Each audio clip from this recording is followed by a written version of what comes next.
We'll call this meeting to order. Please stand up for our Pledge of Allegiance. Brian, would you lead us? I pledge allegiance to the flag of the United States of America and to the republic for which it stands, one nation, under God, indivisible, with liberty and justice for all.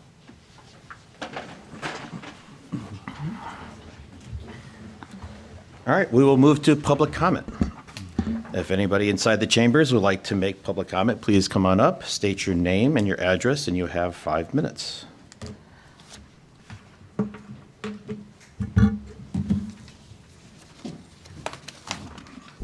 Tim Kelly, 62 Westview. Tonight, I understand the council will consider the capital plan. Significant capital expenditures typically require us to borrow and bond more debt. This coming fiscal year, our annual debt service will exceed that of Glastonbury, a much larger town. We'll be 50% higher than Simsbury, a similar-sized town with the same number of school buildings, students, et cetera. And we'll be 4 times the size of Avon. In fact, our annual debt payments will exceed Simsbury, Avon, Canton, and Burlington combined. So our mortgage payment is higher than the rest of the entire Farmington Valley put together. Town policy has been to keep our debt-to-budget ratio under 10%. We will exceed that limit in this coming year, the next year, and the one after that. Any potential capital plan priorities in Farmington need to be informed by the town's current committed debt level. Over our 380-year history, Farmington has constructed or acquired numerous buildings. We're not going to be able to renovate or replace all of them in the next 7 years. I think we should be forthright in setting reasonable expectations with stakeholders.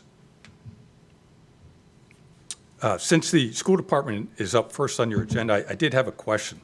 Because of some past concerns over potential roof leaking at the old high school, the town had allocated roughly $200K to be in place to address any emergency project work.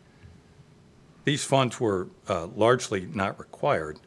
So now that we have built an entirely new high school, where are the funds sitting today? Thank you. Thank you, Tim. Anybody else in the chambers would like to make public comment? Kat, anybody online? There are no hands raised online. No hands raised. All right, going once, going twice. Then we will move on to D1, Maureen. Legal notice, Town of Farmington public hearing. A public hearing will be held on Tuesday, February 25th, 2025 at 6 p.m. in the Town Hall Council chambers on the town manager's proposed 7-year capital improvement plan. Dated at Farmington, Connecticut, this 3rd day of February 2025, Kathleen A. Blonsky, Town Manager. So do you want me to go kind of over the schedule for tonight? Please. Okay, so I'm going to do my presentation right now, and then from there, the school system is going to give their presentation. Then you're going to allow the public, again, an opportunity to comment on the budget, online and in person. After that's done, Kathy and her staff are going to come up, and they're going to go through the board budget again, capital budget in detail with you all. You'll ask any questions, obviously. Then my staff will come in and we'll go through my capital presentation. Typically, we do not make any changes tonight. We just listen, and then at the first March meeting, we start the public hearing on the entire budget. We do this because capital budget is meaty, and this gives us an opportunity to spend more time on it now, and then when we go through it in March, you look at the capital budget with the entire budget. All right, Okay? great. Anybody have any questions before we move on? All right, Keith, E1, please. I make a motion. Sorry, am I good? Nope, I'm doing my public hearing. Okay. Oh, that's right. Sorry, I'm a little fast. That wasn't it? Come on. Confusing in my, It's 6:04. Come on, let's get this moving.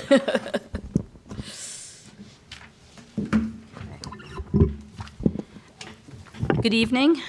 Tonight I'm presenting the fiscal year 25-26, 31-32 capital improvement program. What is a 7-year capital improvement program? The Capital Improvement Plan, CIP, is the planning document by which the town of Farmington plans for the improvements it will undertake over the next 7 years. For a project to qualify as a capital improvement, the cost of the item or project should be at least $25,000, and the improvement should have a useful life of at least 5 years. Equipment or projects which cost less than $25,000 or which have a useful life of less than 5 years do not qualify as a capital improvement and should be included as an expense in the operating budget. Although a capital improvement may have a recurring or ongoing operating expense related to its purchase or construction, that expense is not included in the CIP but is included in the operating budget. How does the town fund a capital project? Projects in the CIP may be funded from a variety of sources: appropriations, bonding, a state or federal grant, or another source of funds.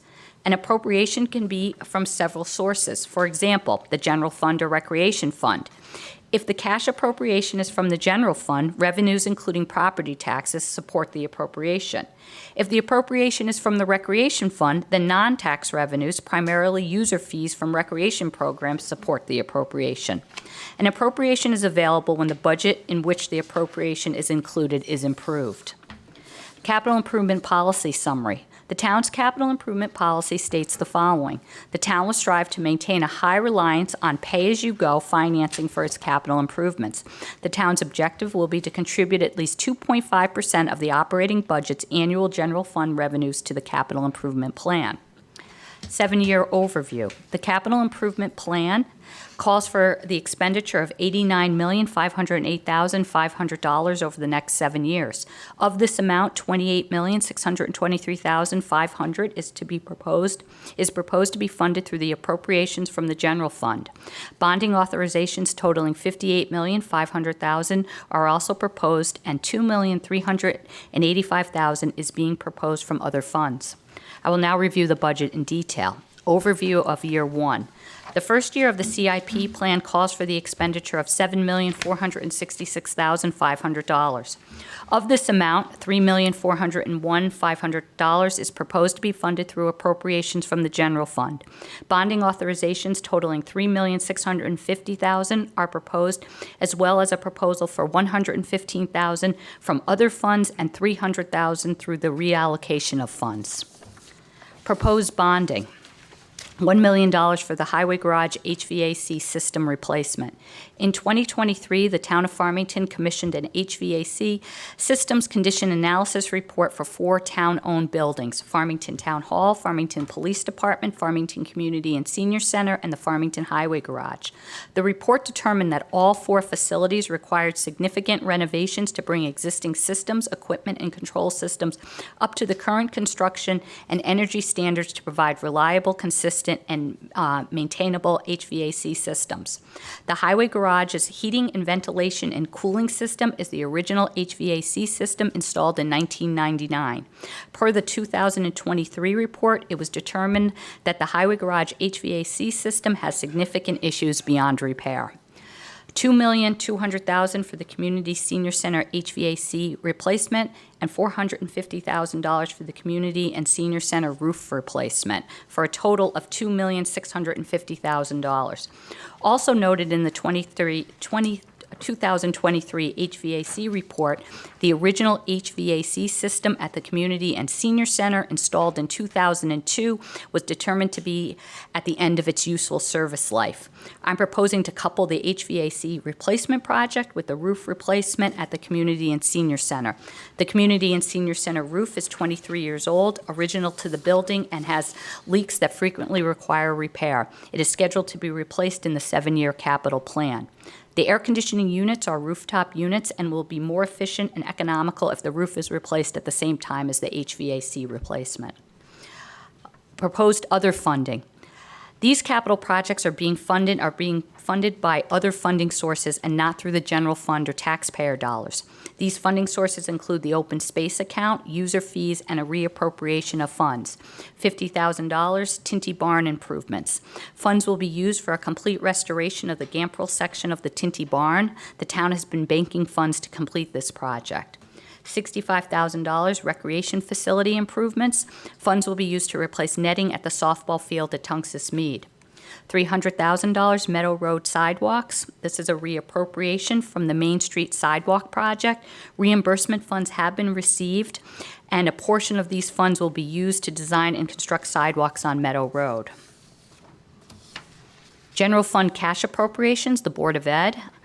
I will now summarize the general fund cash appropriations for the first year of the capital improvements plan. The full Board of Education submission is included with the capital plan and listed on the screen. The Board of Education will explain each item in full detail following this presentation. General fund cash appropriations engineering department. I'm recommending $50,000 for the town's engineering division. Funds will be used for the replacement of town-owned streetlights and mandatory stormwater testing and permitting. Highway and grounds. I'm recommending $520,000 for the Highway and Grounds Department, which includes funds for the replacement of several pieces of machinery, including an existing 1993 grass field sprayer, an existing 1999 wheel loader, an existing 2006 mower, and an existing 2008 maintenance truck. This also includes funds for town-owned playground maintenance and for town-owned building repairs. Planning Department. I'm recommending $65,000 for the Planning Department, which will be used to hire a planning consultant to assist town staff in updating the 2026 Affordable Housing Plan, and funds for a complete restoration of the Gambrel section of the Tinty Barn. Fire Department. I'm recommending $215,000 for the Fire Department. Funds will be used in part to replace bottles for the self-contained breathing apparatus, which is a multi-year, multi-phase project. Funds will also be used to continue the replacement of turnout gear, to replace fire hoses as needed, and for the final payment of 3 Lucas devices which aid in the delivery of CPR compressions. Police Department, I'm recommending $84,500 for the Police Department. Funds will be used to continue to pay for body and dash cameras and for 7 license plate reader systems. Town Manager, I'm recommending $710,000 for the Town Manager's office. This includes funds for technology improvements and for the state-mandated 2026 revaluation process. Funds would also be used for the renovation to the existing town hall, for unanticipated repairs to town buildings, and to maintain the town fleet replacement program. Community services, I'm recommending $63,000 for community services to fund the town's portion of a grant for 2 new dial-a-ride vans, and funds to begin to replace the community and senior center original kitchen appliances from 2002. Westwoods Golf Course, I'm recommending $100,000 for Westwoods Golf Course to fund the replacement of a 1989 greens mower. Conclusion, the capital budget as presented tonight allows us to make headway to meet the town's capital improvement needs.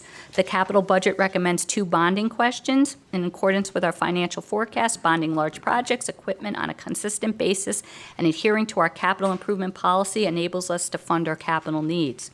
Drastically reducing our capital budget year after year is neither sustainable nor best practice. The town council will need to balance the capital needs of the town with the overall tax rate in March when the entire budget is reviewed. I look forward to working with the town council as we review my proposed capital improvement program. On the screen is the upcoming budget schedule. The public hearing of my recommended budget is March 11th at 7 p.m. here in the Town Hall Council Chambers. Council Chambers.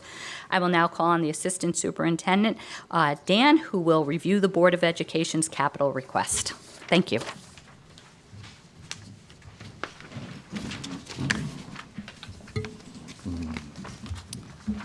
Good evening, everyone. I'm Dan Zatoon, Assistant Superintendent of Finance and Operations. Pleased to present our capital improvement budget.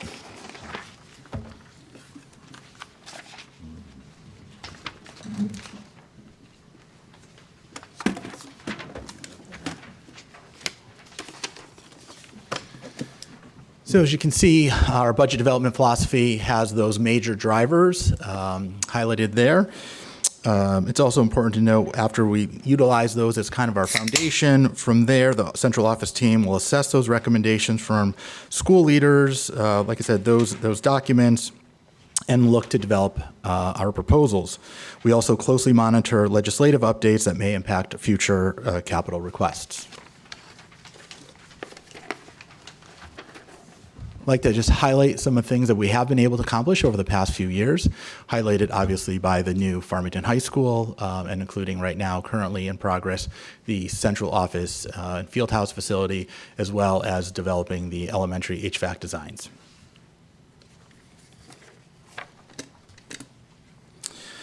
Aligning ourselves to the town's approach to developing and implementing a capital budget, we put our things in buckets. So you can see that those are the buckets that we have. And so the first one is technology. We're requesting $550,000 in the technology bucket, with those projects being highlighted.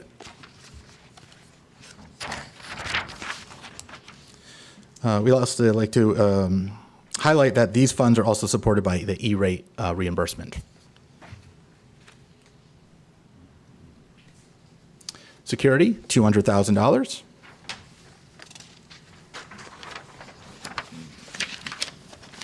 And you see the items that are highlighted there.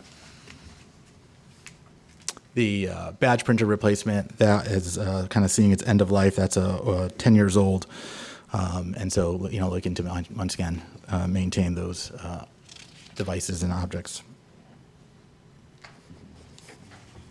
For code and safety compliance, $200,000 request.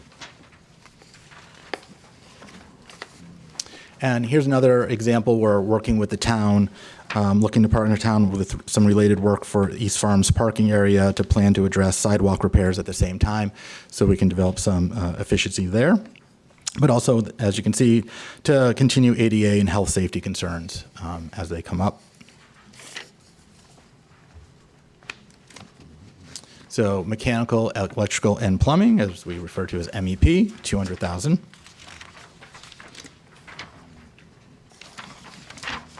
So this request also includes another replacement in the phased rooftop mechanical equipment project at IAR. The installation of this rooftop unit will complete the multi-year phased project at Irving Robbins.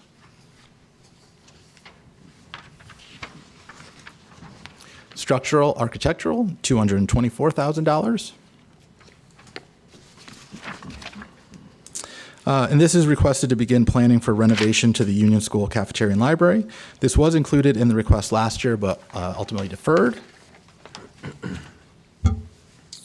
Based on the K-8 facility review, the library and cafeteria have been dated and perhaps undersized. Allocation would be used to engage an architecture firm to design a project for out-year implementation. And furniture, fixtures, and equipment, or FF&E, $80,000. And that's looking to upgrade the Westwoods Library with some newer furniture that also allows for more flexibility as a learning space. And the IR generator, $140,000.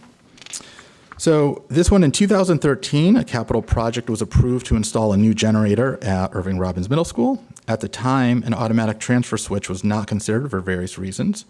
Approximately $40,000 remains in the account being used for major repairs. Due to increased needs for technology and communication systems redundancy, a request was put forth in 24-25 to install an automatic transfer switch. This will turn the generator on and provide backup power to critical district and town infrastructure in the event of a power outage. IAR houses 30% of the district core technology and communication infrastructure. It's also important to note, IAR is a secondary emergency shelter for the town. Also, capital projects for our out years.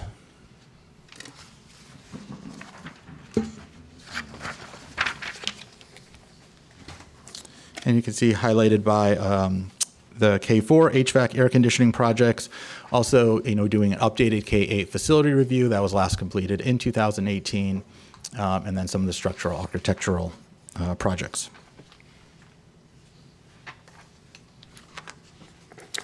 And this is a summary, as Kathy had shown before, of all the various buckets and the total coming in just under 1.6 million. And this is an eye test to see who can actually read that chart in there, but if needed, we can expand that out for anybody. Thank you very much. Any of the public has any comments? Okay. Thank you very much, Dan. At this time, anybody want to make public comment? Please come on up to the podium. Anybody online, Cap? Nope. All right. And we will close the public hearing at 6:20. Now we can move on to E1. Keith. Make a motion to set a public hearing on March 11th, 2025 at 7:10 PM in the Town Hall Council Chambers on the Town Manager's fiscal year 2025-2026 recommended budget. Second. Motion is second. Kathy? We typically put this on the last agenda, and I missed it, so that's why it's here. We're just setting the public hearing. Excellent. Any questions? All in favor? Aye. Aye. Opposed? Motion passes. E2, make a motion to consider the fiscal year 2025-2026 to 2031-2032 7-year capital improvement plan.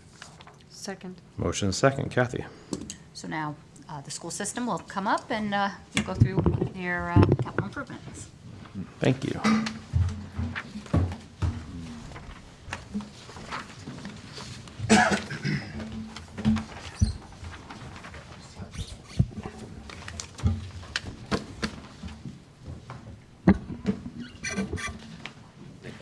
Welcome, everybody. Hope everyone's well.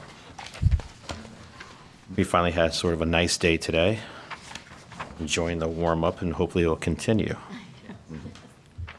And obviously, congratulations, Superintendent, greeter. Yours going to be a big loss for you to go. But I guess we're going to have to have fun now for the next couple of meetings with you, huh? Make sure this is the Lots best. of work to do. We'll make sure this is the best one. We say the best for last, as they say.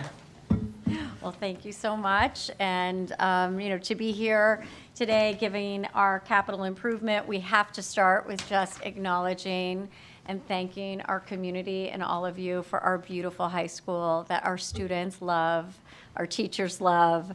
It really has been just such an extraordinary experience to open the high school and just watch how students and adults are reacting. And it just has been incredibly positive. We have lots of visitors from other districts that come, and they're very envious of Farmington. And they're learning a lot from us, and we're really happy to share our experience with other school districts as they try to accomplish different construction projects, but also just learning from how we planned this, and it was such a collaborative effort with our community, our elected officials, so thank you. And thank you. And it's been great because the students I do come across, I always ask them how they do enjoy school, and I have not heard anything negative. Everyone's happy to be there. They love it. So it's an awesome experience, and I'm glad to all be a part of it. So thank you for all your work. All right, so we're open to any questions that you might have, and we'll just move to whatever slide you'd like us to move to. Certainly. We'll start left to right. Dave, you have anything for him? Start pulling things up and start looking through it again really quick. I guess I would start with technology, so you got servers, network equipment, wireless infrastructure, classroom AV upgrades, Irving A. Robbins, teacher Chromebooks, Westwood Rewire. So are these things upgrades? Are they replacement of things that are beginning to just, have a shelf life? Are they kind of new programs that are expanding, like the Westwood Rewire? Just kind of what's the focus? So the first three categories, servers, network equipment, and wireless infrastructure, fall into the banking category. We put a little bit of money in each year, and it's for annual replacements. With the building of the high school, we utilized capital funds because we had a better reimbursement or better grant rate utilizing E-rate. We installed next generation switching gear. We're now looking to utilize some of the money that we've banked as we continue to add to it to start replacement of equipment in the other 6 schools as well, to bring those into the same generation as the new high school. Classroom AV upgrades and teacher Chromebooks are a yearly replacement process. We chip away at that at different buildings. For this year, we're looking at AV upgrades at Irving Robbins specifically. The K4s were done several years ago. Obviously, we have the new high school. Westwoods was completed last year, so we're now moving into Irving Robbins and looking to chip away at a large portion of that. Same with teacher Chromebooks. There's a portion that we replace each year. The teacher Chromebooks are also on a similar 4-year cycle as our students, and we're moving the teacher Chromebooks into a little bit higher end model to help support them. The hope is that over the course of the next couple of years, we might actually reduce the presence or our footprint with teacher desktops in classrooms in opting for the Chromebooks in their hands. And the new LCD boards that we're installing have built-in browsers. So there's an element of efficiencies there too in keeping up with that process.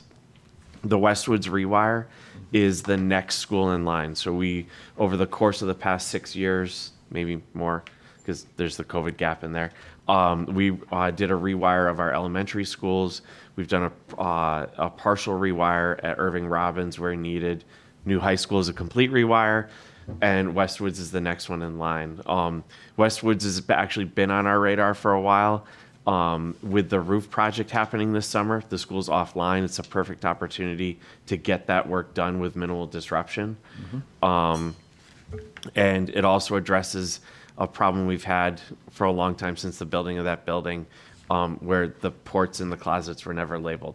So it's a little bit of a hunt and peck when we have a wiring issue. This will address that so that we can adequately service when necessary.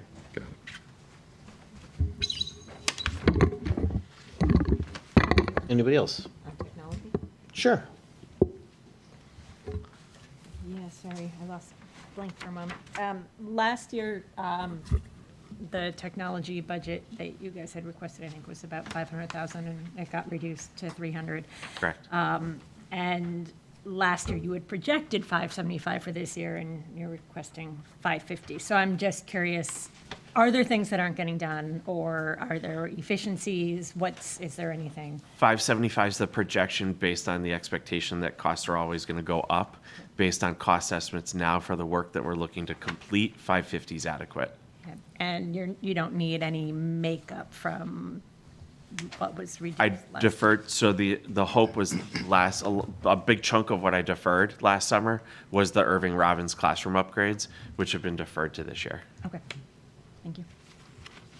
Anybody else for technology? Brian? Yeah, follow-up question to that. And now that we've had the high school open, what are the benefits of the upgrades that you're seeing to the wiring and the service to the core and the wireless infrastructure that you're hoping to find at IAR and Westwoods?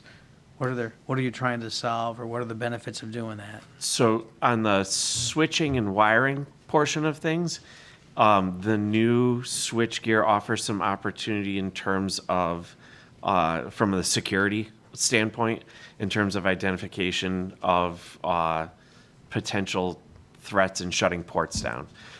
Beyond that, it also supports higher bandwidths for the future. While we might not be utilizing it today, the CEN, Connecticut Education Network, is undergoing an upgrade of all of its infrastructure. That's who provides us with our internet service.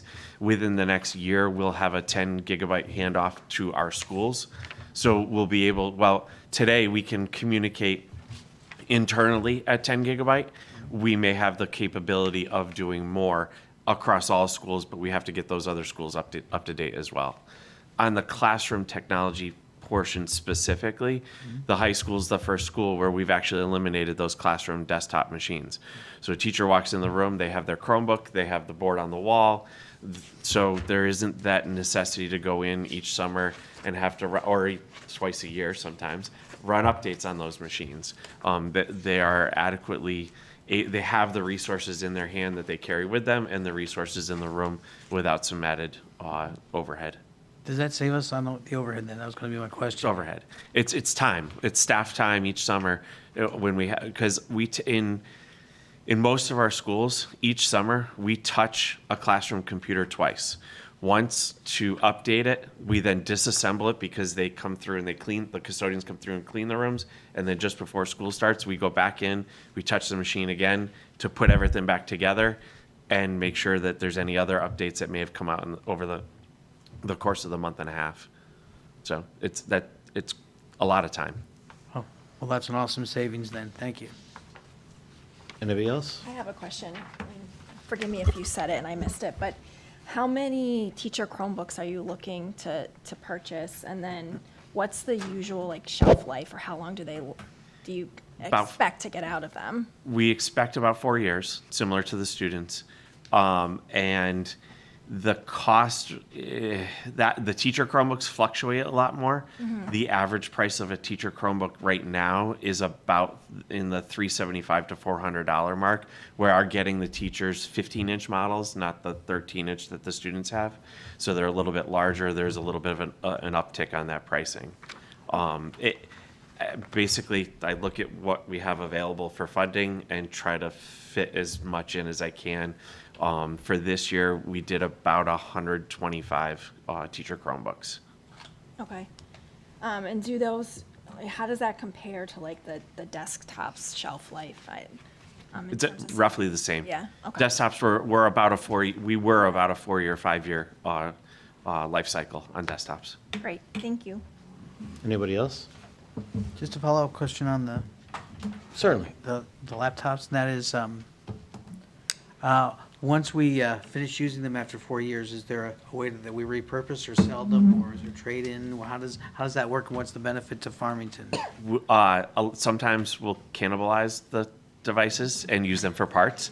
At times when we do large collections, I work with a recycling company that also sells parts, and we actually sell back the older devices for a fraction of the cost. We get a little bit of money, which is given to us as credit to buy replacement parts for other devices as well. Okay, awesome. So it's not going in the trash, so there's a benefit. Correct. And sorry, just to add to, and you can confirm for me, a lot with Chromebooks, the OS, they don't update it or they don't maintain it after a certain shelf life on it. And so then it becomes something where you can't really continue to use it without being able to get the updates it needs for security or other pieces. So that's why sometimes, we need to either cannibalize it or just go to, e-recycling for it. Okay, thank you. I don't mean to jump, but I think part of the IAR switch, I think you were saying, is there some technology part involved with that? The At Irving generator Robbins, switch? yeah. Yeah. So as it stands today, the generator has to be turned on manually when the power goes out. We have UPS units or backup batteries in our data room at Irving Robbins. It will only sustain that data room for approximately 20, maybe 30 minutes. Okay. Power outages don't typically happen during the day when everybody's in the building. And so once that battery runs out, our equipment does not shut down gracefully. When it does come back up, we hold our breath to make, hopefully it comes back up nicely. We have had instances in the past where it has not, and it's taken us the better part of a day to rebuild things to get things back up and running, which can impact operations. We have had instances where it may have gone down over the weekend and we don't know that it went down. We come in Monday morning and things have come back up, but they have not come back up gracefully, and we have systems across the district that are down. This transfer switch. Yeah, I understand that part. Is the IAR, is that the hub of a backup system for the schools? It's a portion of our infrastructure. So we have infrastructure at the high school, and we actually have infrastructure here at Town Hall that we haven't moved back to the new high school yet. Yep. And we have infrastructure at Irving Robbins, and it provides geographical redundancy as well, so that if something's going on this side of town, we can logically move things to that side of town and vice versa. That's what I was looking for. I wasn't sure if everything was going to eventually be moved up to the high school since it's a newer technology, newer facility, all that stuff. But obviously, there's a plan in place to keep it separated. Right. We do have the advantage. The new high school does have the automatic transfer switch on that generator. But the same thing is true. If something were to go wrong, the generator just doesn't fire one day when the power goes out. We still have the ability to keep things up and running at Irving Through Robbins. That was just my reason why to go over there for the technology part. Can I ask, so then, does that mean for us to have Sorry. like a critical data loss, we need, maybe I'm just being dumb, but does that mean both of them need to, this one needs to not work and this one we need to not have somebody there to turn it on at the right time? Or is there information that is strictly at IAR that is not over here, and so this one not coming on would cause a loss? A little bit of both. Okay. A little bit of both. And critical data loss, I mean, in most cases, we're not losing data, we're just losing functionality of systems. Yeah, it's Because our data is backed up off-site as well. Yeah. So, but to restore systems from an off-site backup, that takes even longer than a day. And the information hub, if I'm not saying it in the right parlance, I know, but the one that's at Town Hall, does that have the automated transfer switch too? You said there was one at Town Hall, one at the high school? The generator here at Town Hall does have an automatic Okay. transfer switch, yeah. Thank you. Which is why we moved infrastructure out of the old high school here, which is part of our system that we work collaboratively with the town on. And we're planning on moving it back up to the new high school. Cool. All right. Joe, I have Yes. Matt, you said school systems at IAR. Are there any town redundancies? So as it stands right now, the only town service technology-wise that is critical is the wireless infrastructure. So we house the controller for the Wi-Fi, which helps service the Wi-Fi here at Town Hall, the Wi-Fi at the library, I think the Wi-Fi down at Public Works. So if Irving Robbins is down, then that impacts town Wi-Fi as well. There's a couple of other backup services that are not as critical, but yes, we do. I mean, I work collaboratively with Brian, and we will shift things as necessary. If he has something going on here or at the PD or somewhere else, and he needs to move something to infrastructure that's up and running, we work with him collaboratively on that. But really, it's the wireless. The other town piece is the shelter piece, and the fact that it is a secondary shelter. And when, this isn't related to technology, but when the generator goes down, say, on a Friday at midnight and no one notices until Monday, does that also impact, say, food that might be in a refrigerator? Yep. Yeah, if the power's out for more, was it 4 hours? 4 hours, food safety. 4 hours, yeah. So this is the whole. Yeah. This is like the generator that'll cover That'll cover the everything. refrigerators and freezers as well, correct. Right, thank you. All right.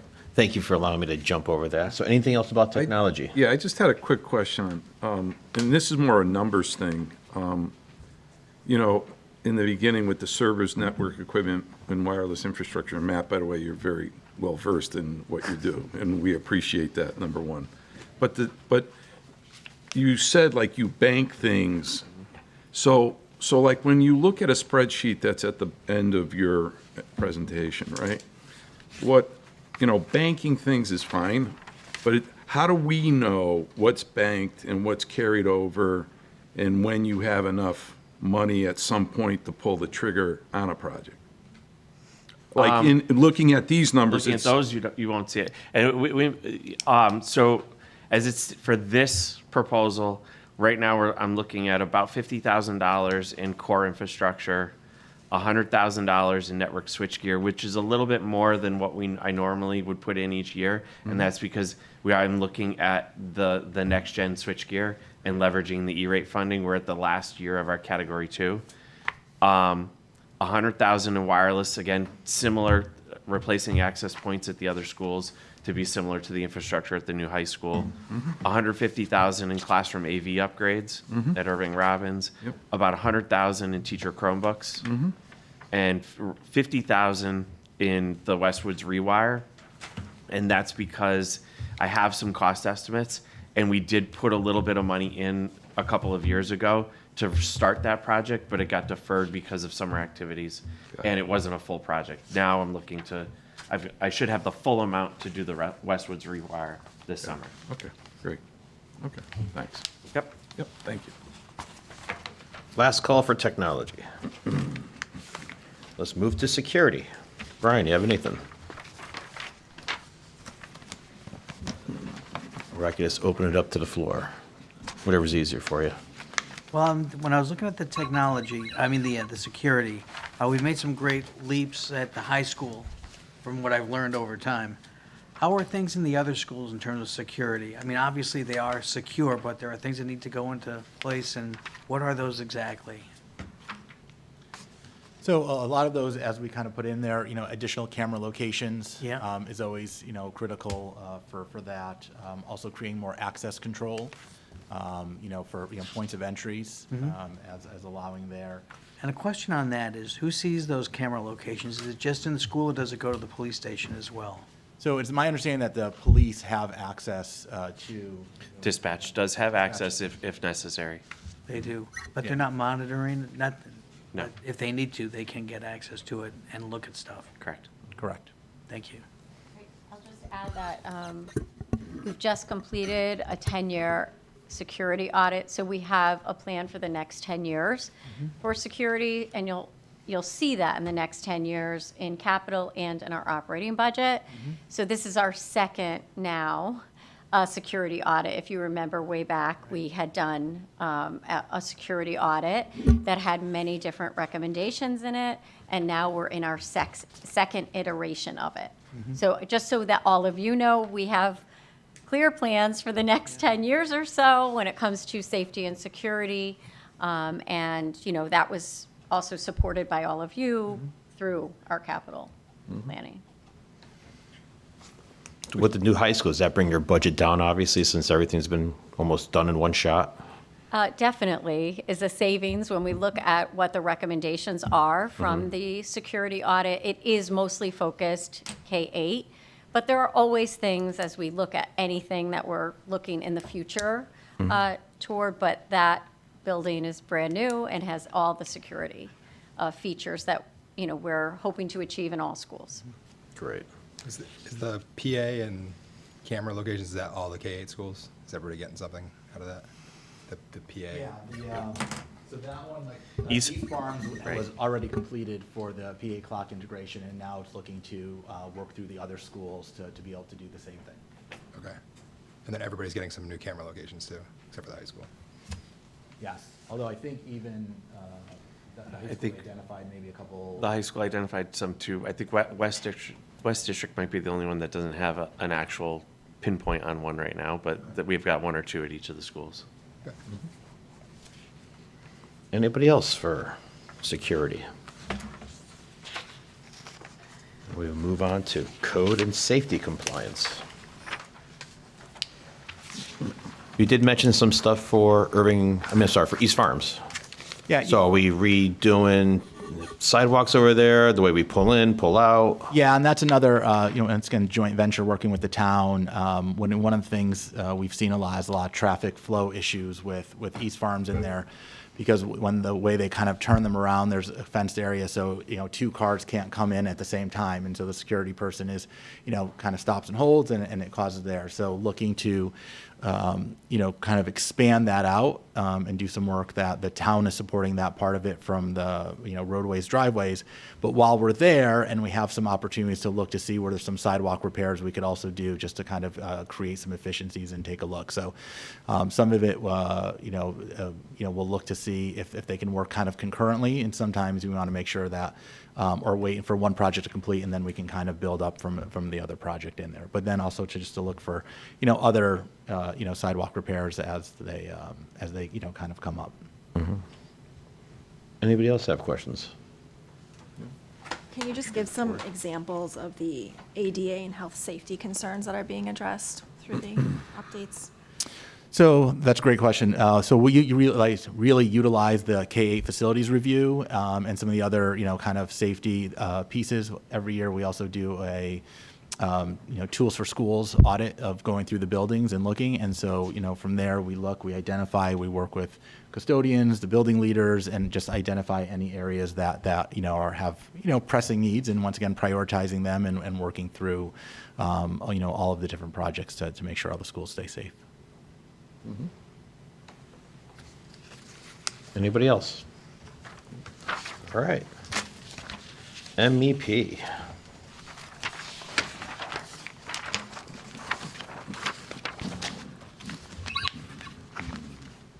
Any state funds or grants or anything for the roof replacement for Irving Robbins? For the rooftop unit? Yes. So, interesting you ask, I guess. So not currently. Our hope is that there will be legislative action come this spring where the state will actually make HVAC projects one of the categories that is a reimbursable project under the typical state grant process. So that's one of the reasons we pulled back the HVAC projects that we had asked for the last couple of years. So if that becomes the case, then we'll bring it forward again as a reimbursable project for that. We don't know what the guidelines will be on that. Probably a rooftop unit replacement still will not be reimbursable. The amount that's listed here isn't anticipated to be because it's a one-off kind of maintenance type thing. But our hope is that the larger projects to redo the HVAC at the K4s, that would be those would be reimbursable projects. Right. Any other questions for them? It also sounds like they've kind of figured out the bonding a little bit. Aren't they going to change, like before you had a forecast what the project ought to be, before it even needed the, the state reimbursement? And I believe they're cleaning that up, correct? Yeah, one of the biggest things with that was kind of a timeline issue with those projects. Right. So they wanted us to have funding already available, which doesn't work in a referendum town necessarily. So that will go away. So it'll be typical, like we did with the Westwoods roof. So we would approve an amount, and you go, you can actually apply for the grant, get the amount, and then go forward. You don't have to have the money before you apply for the grant. Yeah, and that's, also to your point, the fundamental change that they're making. Before it was really on this grant system with this very tight timeline and such. Now the legislation is working on, and from the people we hear, they seem pretty confident it'll pass. It's moving now really into like the school construction grant, right? And so it's reimbursable just like Farmington High School and those projects would be, and Farmington would be, whatever percentage of that reimbursement would be. So it would fall under that kind of that same category than being this separate grant process that's different than the reimbursable for the construction. Now, on the mechanical reimbursement, what they've talked about, because that was always a big thing, right? They always pushed you away from renovation, get into new. We can fund new renovation, especially mechanical systems. We don't want to own them. You never maintained them, type of thing. Are they going to put a pool of money that? Do they target money? How much money is going to be allocated for school districts? What have you heard? No, that they would have to increase the amount that they have pooled for the school construction grant program. Okay. Is basically what it would be. I don't think. So with the 2 rounds that they did previously of the HVAC, they had a specific amount that they were allocating, and then it was a competition basically for everybody to be able to get that, part of that amount. This would be something where it would, just like a roof replacement. It should flow. HVAC It should flow like a typical replacement, capital just like project. it Got would it. fill- Okay. Yes, exactly. Yep. Great. Thanks. Anybody else? Well, just because we're on that topic, the numbers, and this is for the out years, but the projection for the HVAC replacements for each of the elementary schools, what are those numbers based on? Like, how are you projecting those numbers? So that was just the amount we carried that forward from last year with just a increase of, I think it was 5% that we put for the escalation. Without knowing exactly the timeline of how we'll roll out those projects.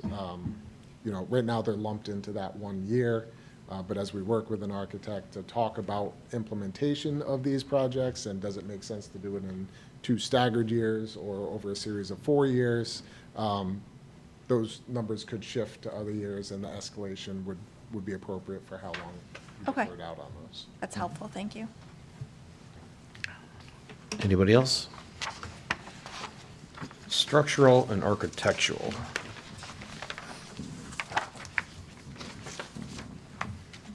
Only for Union School. Is this due to projected enrollment more, or is this a needed fix? So this was part of a program improvement that was in our K-8 reviews.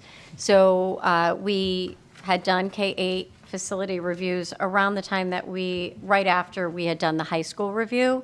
And we've been working off of the recommendations for many years now, trying to get to a place where we get to everything that's within those reports. But this was a programmatic recommendation because they're both undersized even for the school population that's there right now. And so that's a project, I think that's a priority for the school. It has a lot of impact, whether it's, when you look at all the other schools and their libraries and their cafeterias, it's much, much smaller. And just like we've said in other schools, sometimes that makes us have more lunch waves, which then affects our academic schedule. So it definitely was a recommendation within the report. And, now it's finally coming to the point where we're recommending that happen. But this would be just the design of it. So we're ready to then recommend the project in an out year. Any questions? Kathy, is this essentially like, we did East Farms a few years ago, right? And Yes, like the we did. library and was it library and cafeteria as Yeah, well?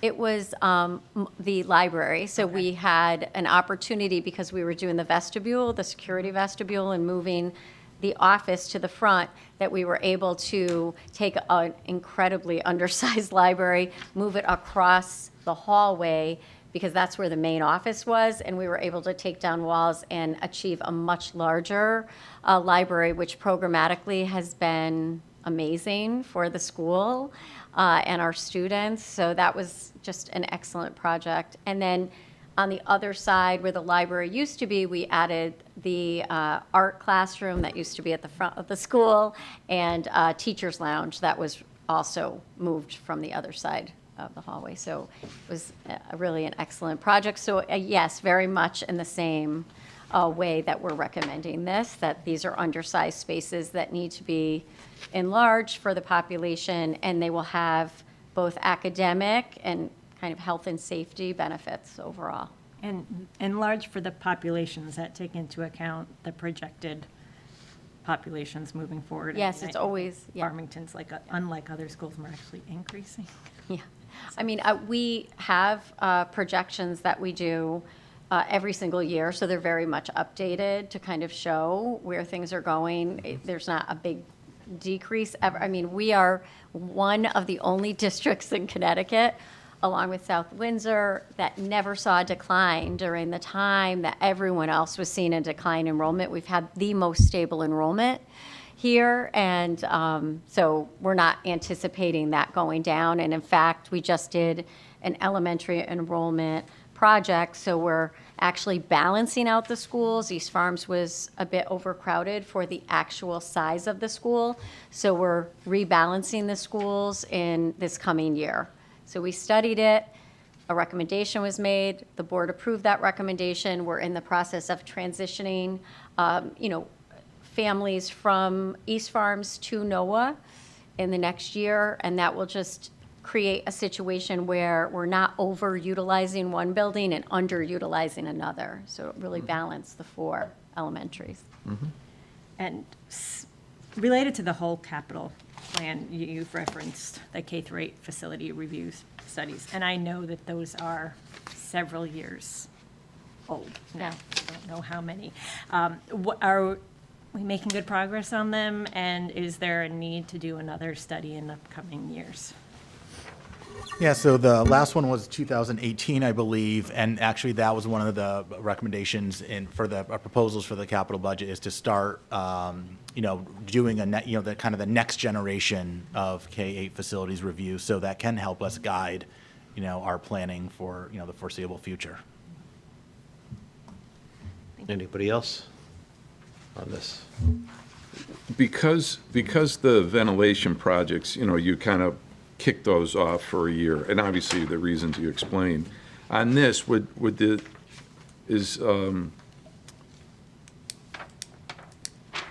the ventilation project be part of this also, the cafeteria /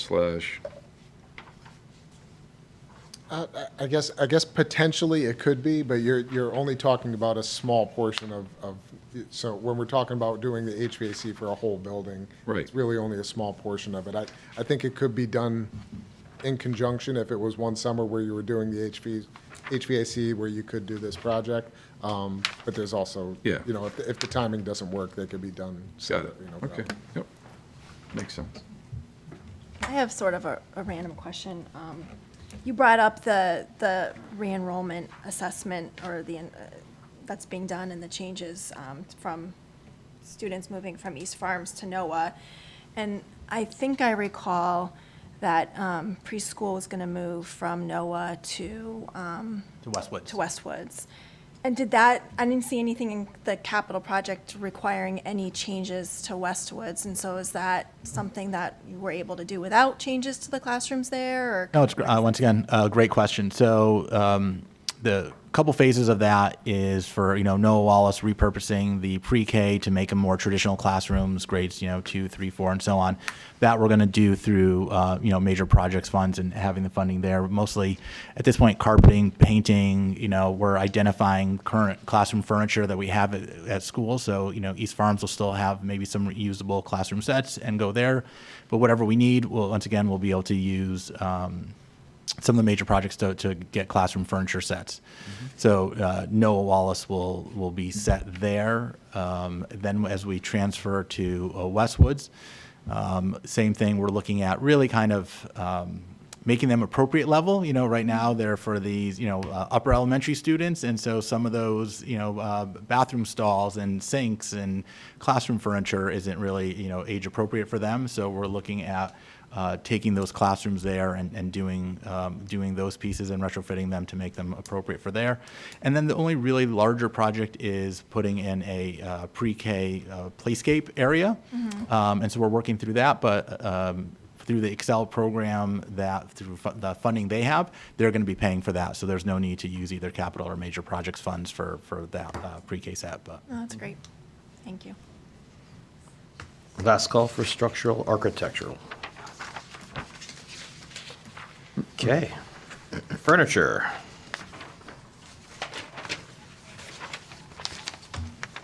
Any questions for the Westwoods Upper East Library furniture? Looks like a nice chair. Comfy? Looks great. Are these, it's really a point of curiosity, are these tables similar to the ones at the high school where like they could write on the whiteboard and then lift it up? I don't think those ones are whiteboard No? ones. Okay. yeah. Right, but for the library, I mean, we've been buying lots of different types of furniture for all our spaces. So if that was something that they felt they needed, that could potentially be part of it. But we have a lot of those in classrooms now across the district. In fact, a lot of the desks we purchased, you can write with, write on them. So students will do math problems right on the desks now. They're like whiteboards. So it's really, opened up a lot of opportunities for our students when you get flexible furniture and have the opportunity for students to use it in a variety of ways. So we just really want it to match all the furniture we've been buying throughout the district, and we just keep chipping away at our furniture plan. But we're not opposed if you want to make that 90,000. You're just trying to be thoughtful. Good upsell, good job. Thank you, Patty. Any other good questions? No, thank you. Anybody else for furniture? IR generator. My only question is, can you get it, you can get it done, right? I mean, the transfer switch is, electrical gear is a big deal these days for lead times and so forth. So whether or not we can get it done this summer, that's our hope. This number kept going up. We've played with this number several times. 4 years ago, the estimate was 120. And then we got another one 2 years ago at about 160. So this builds in. We've got 100. with this plus what's in the account now, gives us about $180,000, which we think is enough to do the project based on cost estimates. And then we'll time it out from there as to the when it gets done. Again, it would get done with minimal disruption to the operations of the building. Got it. Anybody else for the I switch? had one other question, and that is, it sounds like from what I heard tonight that the switch is certainly a benefit for the school, but it's really a benefit for the town because it backs up the systems that are used throughout the town. And It was a benefit 4 years ago, too, Brian. I was just going to say, I've seen this for the last 3 years, and we need to do it. But not my call. All right, anybody else? All right. I just want to add, on this particular project, we are using part of the balance, but we're looking really closely at all of our balances. So I know there was a comment about FHS roof, and we're definitely working with Joe right now on that, because if we do have money and balances that we know the project's done, or there's no need for it, we're always working with Joe Swecki on that. I just wanted everyone to know that. Oh, Yeah. from the public comment prior. Yes. Yes, thank you very much for addressing that. Yeah. One question, Superintendent. If there is a need by anybody on the council here to see Union School to get a better understanding of the structural, architectural needs, would there be an opportunity before March 11th to get a viewing of it if someone needed Sure. to? Absolutely. Great. Obviously, you can only see so much through a picture, so obviously, some of us haven't been in there for years, so to get a better understanding of how it really looks and what you're trying to address. Come at lunch to see I'm just how. going to say, have lunch. Wait a second, how much is lunch? Real sense of what it's like. And can I go up twice? But we feel good about the data from that 2018 study in doing something like that Union School project, where it's not dated at this point, like going forward with a major repair like that. We feel like we don't need to do this new facility review before we do some big undertaking like that. What I would say is, being a new person in the, in the district, so not really having had read that K-8 facility, I'll be honest, when I went there and I saw the library and the cafeteria, I was like, there was a little bit like Union shock. School, there's anybody who lives in it, it's small over there. Yeah, and so just, I think from a qualitative perspective, you could probably see that it would benefit, like I said, programmatically safety from just, a larger space, in there. So, so yes, to answer that question, yes, I would feel comfortable that 2018 still holds up now as far as accurate reporting.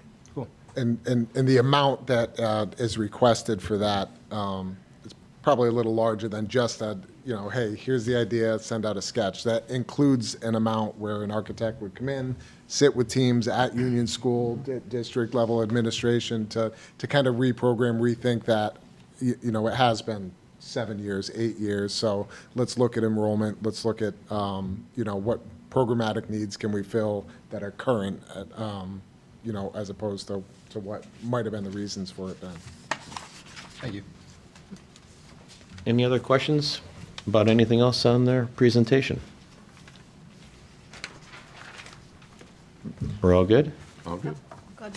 Well, then I thank you all very much. Thank you. I hope you have a great night, and we'll see you in a couple weeks. Bring cookies.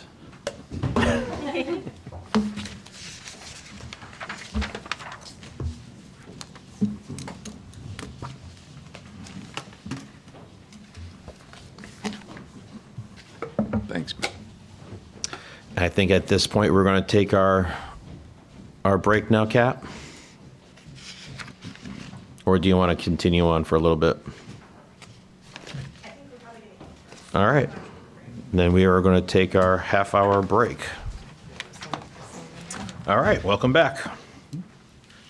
Now, Kathy, we'll start off with you with the police department. Yes. So everyone, if they would like to work off of, I think, Joe's pages. So the police department, their 25-26 request is $84,500.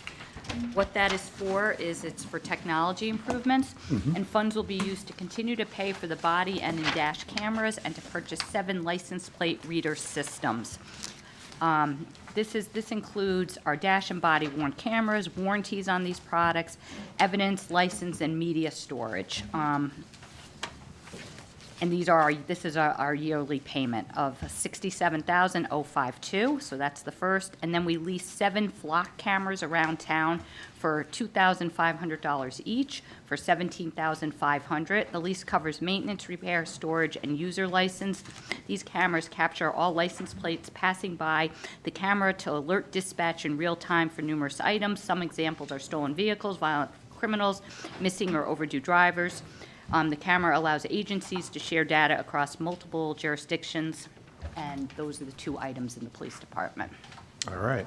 Any questions for the police budget? Go ahead. Just a question, Kathy, comparing the technology improvements this year to last year. What was requested last year was higher than what was granted, and what's requested this year is significantly lower than what was projected for this year. So is there anything that is not included in this, or is this just an actual projection of what's needed? Does that make sense? Yeah, I think it's an actual projection.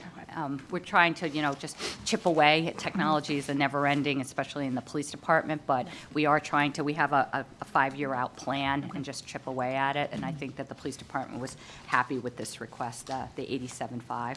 Okay. I mean, 84.5, sorry. It's not specific to the police department because it's from what was funded last year, but can you remind me what LOCIP is? LOCIP? Oh, LOCIP, yes. LOCIP, and that is Joe? It's a state grant program, and it's gone through its, right now it's in its second iteration of it. Basically, it's a state grant program. They bond money, and they give an allocation to towns based on your population and some other factors. And the original program was that it has to be used for capital projects, and it has to be used, it used to be that you'd have to apply for the money, do the project, and then get reimbursed. We get about $220,000 a year. Last year, they changed the program. They actually now give us the money up front. But it's kind of unworkable in its present iteration because they give you the money up front, they give it to you at the end of the year, and they give it to you, and you have to spend it within 3 months supposedly, or obligate it within 3 months from the time they give it to you. So we're trying to plan for how we're going to do that. It's basically $220,000 each year, and assigning it to projects, and we have to report to them by September, I think it's September 1st, as to how we're spending the money each year. So, but again, it's bond money that the state has issued bonds on. They give it to us, and it's a grant, and you have to use it for capital projects. Thank you. Anybody else for the police department? No? All right. Fire department. The next one is the fire department. The fire department has 4 requests in the 25-26 year. The first one is $75,000 for SCBA replacement. This is a multi-phase project to replace bottles for all the self-contained breathing apparatus. As you know, we continue to have programs to replace it. It's one of the most important things for the fire department to keep up on it. So this is our replacement of our self-contained breathing apparatus. The second item that they have is turnout gear, $70,000. Funds will be used to continue the replacement plan for turnout gear so that we have everyone that has it's ongoing replacement of the turnout gear for all our active firefighters. So it's in the budget for the outcoming years. $30,000 for hose. This will be used to replace fire hose as needed. We test all our hose, and then when you need new hose, we replace it as needed. So this is $30,000 for to replace hose. And the last item is $40,000 for Lucas devices, and this funds will be used for the last payment of the purchase of 3 Lucas devices for the fire department. The Lucas device is a piece of equipment that does mechanical compressions during CPR. And so that's a really important, and this is our last payment for that. So those are the fire department's 25-26 request. And most of these, I would say, are extremely important and are, safety types of things to continue with our plans, our phasing them, Yeah. replacement plans. Very. Any questions? on the fire department. Is that the cost for one hose? Or No, is that? No, it's how like many? a replacement as you go. Oh, okay. Got it. It's, you buy it in sections, so it's just based on the amount of sections that you buy. We, our replacement program is basically as hoses gets tested and failed, then we replace that section of hose. The big replacement takes place when we do buy an apparatus. We buy all new hose at that time for the apparatus. So technically, some of the hose can be up to 30 years old, as long as it's still working. Oh, wow. As long as it continues to pass the inspection each year.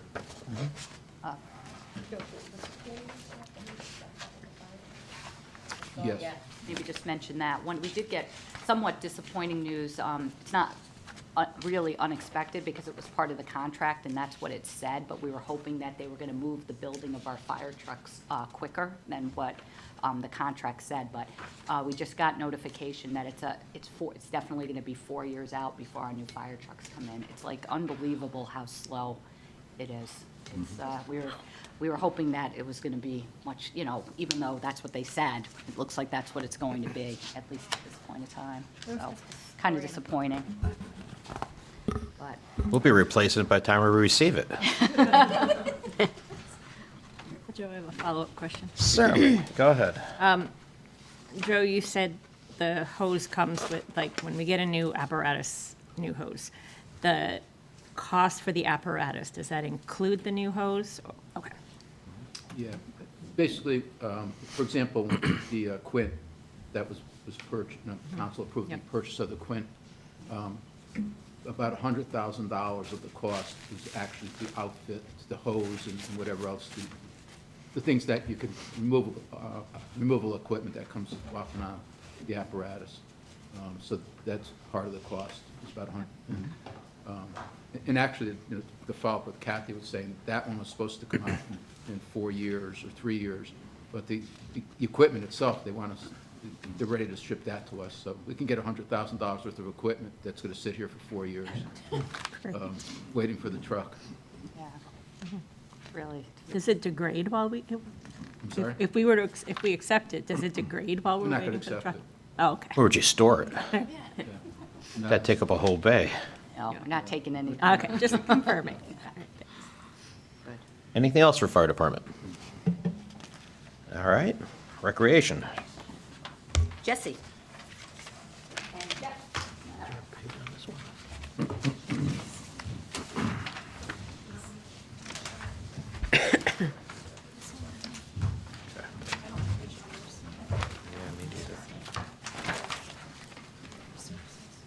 All right. I'd like to introduce Jessie, and how do you say your last name? Katana. So I say it correctly. She is our new Director of Recreation. You've been here 3 weeks? 3 weeks.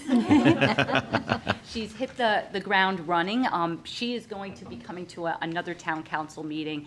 We're going to bring in the team. We are have a new golf pro, Jessie.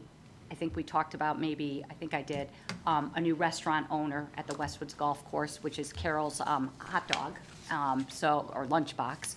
So she's coming. And also I thought we'd bring in our maintenance staff, just the whole team. So anyway, that's going to be at another meeting, but Jessie has been doing an excellent job for us. She's hit the ground running. I gave her, she came in on day one, and we said that there's a steep grant for Tungus Mead that needs to be written in 2 weeks, and she got it in for us, and so she's doing an excellent job for us, so thank you. Thank you. And Jessie, you came from, why don't you just give the council? So I came from North Branford. I was over there as their community recreation and parks director for 5 years, and prior to that, I was in Bristol for 7 years as their recreation supervisor. Was the grant part of the hiring process? Who writes the best grant? Yes, it was my probationary trial run. All right. Any So- questions? Jessie just has one item. It's recreation facilities improvements. It's an O. It's funded from other, not the taxpayer. And its funds will be used to replace netting at the softball field at Tungus Mead. And not a difficult one, but I did want Jessie to come in to meet everyone. Excellent. Any questions for her, even though it's a, I had like 10 on that netting, but I'm you gonna, gonna table them. I'll email you separately. Sounds great. Anything else? Well, welcome. Thank you. Look forward to seeing all your present and future ideas come through. Wonderful. Thank you so much. Thank you. Thanks, Jesse. Thank you. This is how it always is, Jesse. There'll be another grant test tomorrow. Public Works. All right, I think the next one on the schedule is Mr. Arnold Russ, and it's the Westwoods Golf Course.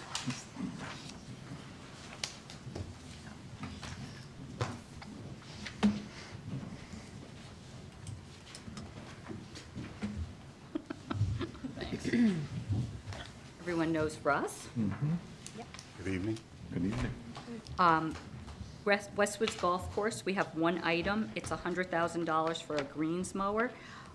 This funds will be used to replace an existing 1989 greens mower. So I would say it's in need. So, Can't get another 10 years out of that one, Russ? Come on. What's that? Another 10 years out of it? We got 10 years out of it 10 years ago. Any Guinness Book of World Records for all the stuff that we're able to keep moving? Keep going, you're gonna hear some other good stuff. But if we keep it Okay. longer, it'll probably be worth selling. You know, it's an antique, we can make money. I can't even get antique plates on this. So, a needed item, so Westwoods Golf Course. The next item is in Highway and Grounds. So the Highway and Grounds Department, we have 7 items, and we'll go through each one of those. We'll start with the sprayer in the grounds. So funds will be used to replace an existing 1993 sprayer for all grass fields. And Russ, what does that do? This applies the fertilizer to all of our fields in town. Used all the time? Oh, well, through the Some, yeah. summers. So just so you know, last year we funded Westwood sprayer. We took that sprayer and brought it down to the Parks Department because it was newer and got rid of our 1974 sprayer. And it's fine at this one, it's really, we got to throw it out. There's nothing left, nothing we can do for it, nothing we can revive it with. And plus we have all of our fertilizer sitting in our garage waiting to be applied. So we were a little lax on applying fertilizer last year because our sprayer was down. And when you're either underspraying or overspraying, so you're wasting chemical one way or the other. So that's the reason that's on this year's capital. It's a dedicated one piece. It's not a dual purpose type of machine. Correct. It's just a sprayer. Any questions about the sprayer? So that's used at the Mead, The Mead, the high school, everywhere. Every field. not the elementary schools, but every other field. The turf field, we fertilize that twice a week. It looks great, by the way. Thank goodness, yeah, thank goodness. No, just because it was a dry year last year, and the Mead fields, they were a little rough, so I'm assuming that some of that has to do with some of things like this. Like Partially, yeah, but we had our pump go down, we had an issue with our irrigation, Yeah, and we had to do a little MacGyver work on that, and got that running again. cool. The next item is Highway and Grounds. It's $300,000 for a 3 cubic yard loader. Funds will be used to replace an existing 1999 cubic yard wheel loader. And I think this, if I understand from Jim Rosbasin and you, is one of the top priorities. And maybe you Yes. can explain what this does. Not too much. It picks it up and puts it down. We use this pretty much every day, winter, summer. This helps plow the high school, one of them plows Westwood Upper Elementary School from snow. We use it to load the salt into our trucks in the winter. We load material in the summer. It is a year-round machine, and it has over 14,000 hours on it. If you were to equate that out, my best guess would be it would be about 300,000 on a vehicle. 300,000 miles, and it's tired. And I assume now with the new ones that they have, they're more gas-friendly or diesel-friendly, so you get more. They are. We're actually using one right now, like a loaner, to try it out. And through this last storm, I think we filled it up twice. Yeah. And the old one will fill it up 4 times. So it really is fuel efficient, the new systems they got. Are you looking at a particular brand, or you have to go out to bid for it, or? Joe just lets us pick it off the thing. We don't bid anything. Yeah, we'll have it. We needed you after dinner, you know? This keeps us awake here, so thank you. Good timing. No, we have a whole program that we go through. Yeah. This is why I don't let you talk. Feed me earlier. Any questions about the new possible loader? Oh, wait a minute. Did you say possible? Well, it's not done yet. If you want to grab me a cookie. Okay. The next item is $25,000 for field and playground equipment, and funds will be used for basic maintenance and repair of town-wide playgrounds. And so this would be, my understanding is the South Road Playground, Lake Garda, West District School. Yeah, we're trying to buy a couple pieces if we can. It's getting very expensive now. One of these pieces could go for $11,000. We used to be able to say outfit, the Lake Garda playground or South Road for about $15,000 to $18,000 for 3 or 4 pieces. Now you're getting 1 to 2, 3 pieces, maybe, depending on what it is, for $25,000. So it's to basically remove broken equipment and replace it with what we can fit in. Great. Any questions? Brian? You have a question. I'm curious to know how you know which pieces of equipment the kids want to play on. I got to bring you with me so you can ride them, and if you fall off, You know I'm going to take you up on that. we can right in first in the thaw. What it is, like when you go to some of these stuff, you just look at it, it's just falling apart. Oh, just to replace what's already there. So it's just Exactly. replacement. It's not looking at actually new things that are out. No, I'm not riding it myself. Okay. But no, it's basically replacing an older piece of equipment that's truly seen its better day. All right. That's So- what it is. I could be I'm just misinformed. So the town side handles the playgrounds at the schools, because I heard the schools were talking about doing playground for preschool at Westwoods. It's Excel. That's Excel. Okay, so it's separate from what, okay. Understood. I get it now. So the town paid for that Westwoods playground that's there now. Or no, that was funded separately. I remember that now. Sorry. Got it. So, and then at West District, is it the lower area? West District is the low. Has like the 2 playgrounds, right? It has the lower area and the upper area. The upper area seems like it's a little bit newer. Oh, that's a boundless playground. That was Okay. a special project all by itself. Okay. A grant that we got through the boundless playground when that was in action. Okay. Back in, that was 06, I think, 05, 06. I think typically, back in the day, playgrounds were like fundraisers, right? Correct. Okay. Back in the Local day, PTAs, they would fundraise to build new playgrounds. Back in my day, we had big tires at West District, okay? That's what we played in. We had stainless steel and it fell off it. Burned on it. And so now, basically what these numbers are is the maintenance, just to keep maintaining. Okay, so we're not- maintaining okay. them. Not building new ones, but maintaining them. And then, just so you know, on some of these accounts, and you probably, I'm not sure if you see it or not see it, but like, obviously, we try to keep the capital budget down. We could use a lot more money than this. So Yeah. we try to be reasonable and try to make progress every year, so that's. Let's be clear, she's being reasonable for what she has to present to you. Not my request. Now, do you, on all of this, is this the equipment cost just, right? Because you self-perform the swap out? Correct. Yeah. Russ, is the newer equipment, does it last as long or like everything else? You want me to answer that out loud? No. Yeah, some of it, again, it depends on the use. Tungus Mead sees a lot of use, more so than South Road. South Road, I want to say we replaced some of that equipment like 10 years ago, 10, 12 years ago. There's a piece over there that is kind of, I think it's just rotting away at this point, but it is what it is.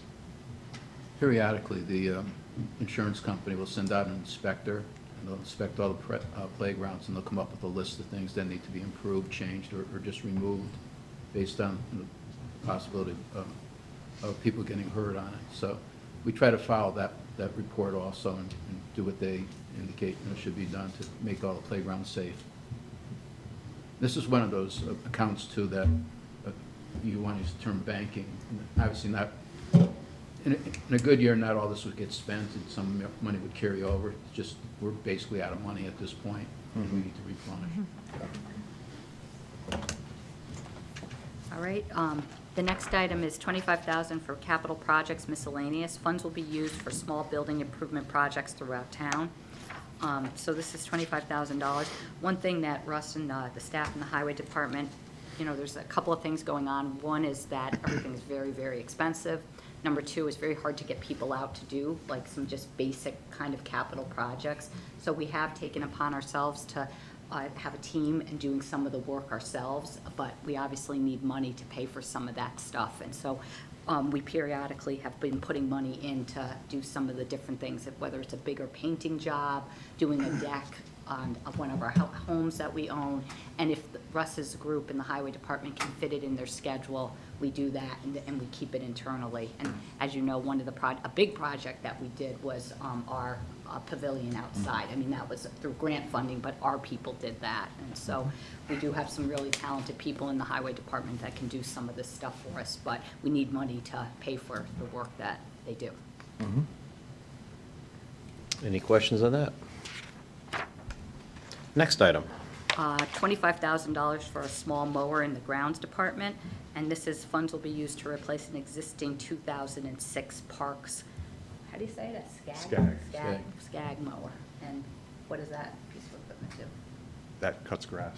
Oh, perfect.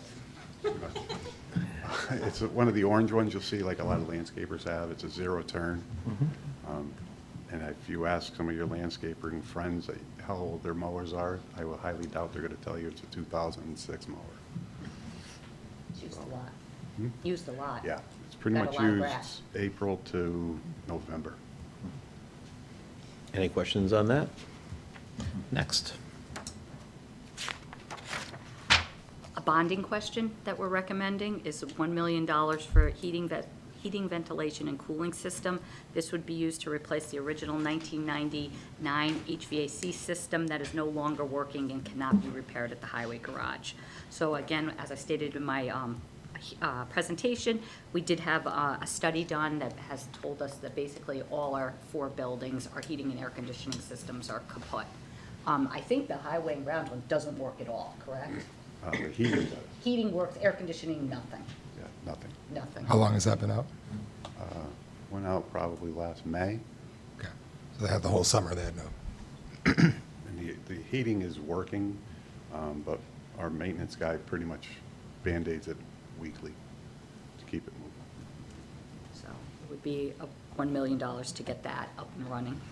Is that just for the offices and stuff, or is that part of the, on the mechanic side also? Office area.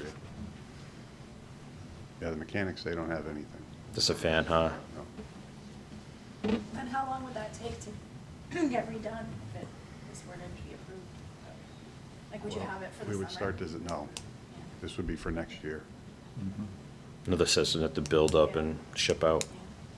Is it some of the systems that to build up and ship out like they've been talking about? Well, we'd have to design it. Yeah. Have the design done, and then put it out to bid, and then get all the equipment and everything, and get it installed. So, working with our architect, if this gets approved, we'd probably get going sometime in middle of May, beginning of June. Get the design done for the fall, get it out to bid, and early spring, get it installed. That would probably be the timeline. All right. It's the 1 million then the build and the design is done in-house? No. Or does the 1 million include the design? It concludes the design. Anybody else? Next. Next one is $80,000 for a fleet maintenance truck, and funds will be used to replace an existing 2008 highway maintenance truck. I think this is, my understanding is the sign truck? Sign truck. The sign truck. And, Do you want me to explain that? Yeah. I didn't know if I was working too much. You're already in trouble. Yeah, it's gonna be a fun day tomorrow. See you at 8:30 in the morning. 7:20. This is to replace our sign truck. This is for our gentleman who goes around and replaces all the stop signs, street signs, MUTCD signs. He also does our garbage cans if there's repairs that we have to do, replacements, things like that. He also is used when he paints our crosswalks as well. So wherever we have a crosswalk on our town roads, they'll go and use this truck with a trailer to, for paint, doing all that. Again, a specialty vehicle. Correct. It's a pickup truck with a special bed on the back. Hold all his tools and everything. Any questions? Next item. Next item is in the Oh, engineer. hold on, stand by. Sorry. Unrelated to the request for this year, last year, we had projected high school bleachers for 1.3. Is that now, because it's moved to the building committee side, so that it's like, What was you looking for? so last year, the high school bleachers were projected at 1.3 million. Is that now, I want to make sure that's now on the, that was covered as part of the building committee, so it's, the high school building committee, so it's not on this budget? Correct. Okay, thank you. The next item is engineering, and the engineering department has three items. The first one is light pole replacements, and that's $25,000, and it would be, funds will be used to replace town-owned street lights as needed. Some of you may remember, it's been a long time now we've owned our own street lights, right? It seems 5 years. 5 years, yeah. So we do now own our own streetlights, so any maintenance and different repairs. So we, again, I think, Joe, if I'm right, this is another one that we bank money for, but we don't have any more money in the account. Right. So we need to put money in to start when things come up with the streetlights. Questions? Next. Environmental compliance, funds will be used for required stormwater testing and permitting. As you can, on the out years, this is a standard item just based on laws and environmental compliance that we have money in there to comply with that. Is that part of water pollution control, or is that a separate item now? This is for stormwater. Okay, so they run their own stuff at WPCA, and we have this over here. Correct. Gotcha. Any questions? Next. Next one is the Meadow Road sidewalks, and this is to Meadow Road sidewalks, and this is reimbursement funds have been received from the Main Street Sidewalk Program. A portion of these funds will be added to what we have already for the Meadow Road sidewalks, so we can complete the whole job. And that's $300,000. I think there's $680 in the budget already for that, and Russ and his group are working on that, and they're going through the permitting process right now, correct? Correct. Yeah. We've gone through wetlands, and we are on schedule for a meeting in March. I can't remember which one. We've got a couple of things going, but we'll be there in March. So the one question on this, on the $300,000, obviously you're reappropriating the money towards Meadow Road, right? So I was just curious, was there things in the Main Street project that just didn't get done, or, were eliminated programmatically, or? That's just the grant funding. The grant funding came through. Okay, okay, so it's just the grant. Everything got paid, now it's the grant came Right. through. Yes. Project was completed, and when we applied for, again, a reimbursement grant from the state, Right. we upfronted the money. Okay. Money came back. Got it. So the money can be reused for other projects. Got it. Any questions? I have a question. Dam improvements is a new item on the capital plan from prior years, so what dam and what is, I mean, I know there's a lot of dams, but what, is that just, like, when something comes up, you're putting it in the plan so we can pay for it? Is there an anticipated need coming up? Yes, ma'am. So we have two dams that the town owns, the Reservoir Dam and Twin Ponds Dam along Coppermine. Okay. And we had to do our inspection for Connecticut DEP. Every 7 years, you have to inspect that level of a dam. And that was last year. With that inspection, you hire a consultant, and it's a relatively cheap program, but that dam is lined with trees. It's been fully treed since I can ever remember. But as it being a dam, they don't like trees on them.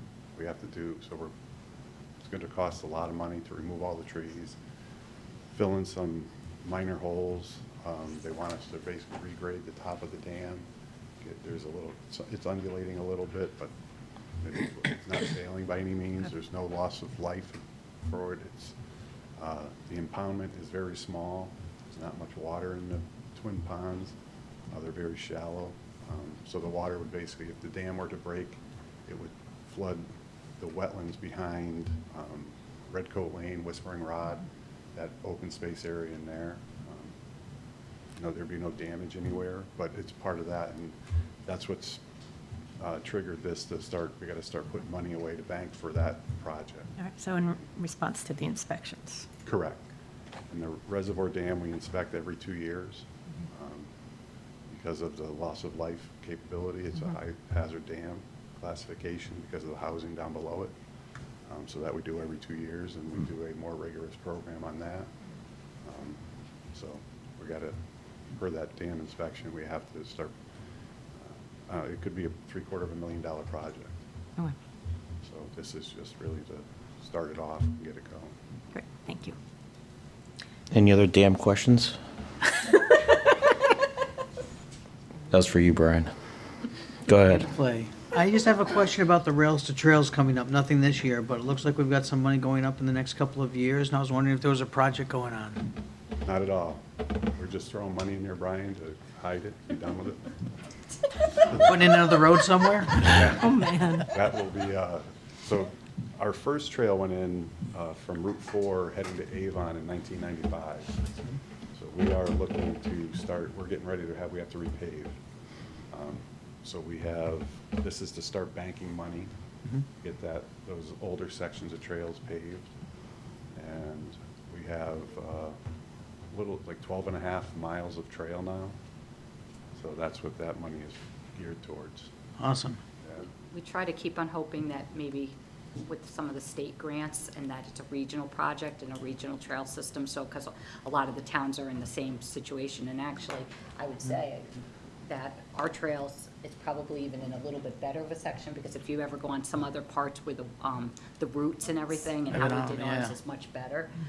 But it would be nice to get a big state grant where they could do all the trails over, because they're all been built around, the same time. So we continually hope for something like that, but. Is CROG doing anything? Well, that's who we're looking at through CROG and Yeah, we look everything at like CROG. that, yeah. So, Awesome. so far, it hasn't happened, but that's something that we always say that'd be a great regional project. No, thanks for looking at To and do putting that. that in there. Just asking, so Yeah, thanks. no, Yeah, good no, it's a question. great question. And it's one of those, everybody uses the trail. We have a lot of trail use. Yeah. We have one of the better sections of the trail, in my personal opinion. We 100%. Along the river. And it gets, The fencing is awesome. we're getting there. No, you guys do a nice job. I was really impressed when I heard you guys build that. The fence? The fence, yeah, we with the trees from around town, so. That's a new thing. Yeah. Yeah, that's awesome. Yeah, it's That's something we should like publicize. I think people think that's cool. Like, it's like, Wetsky Sawmill.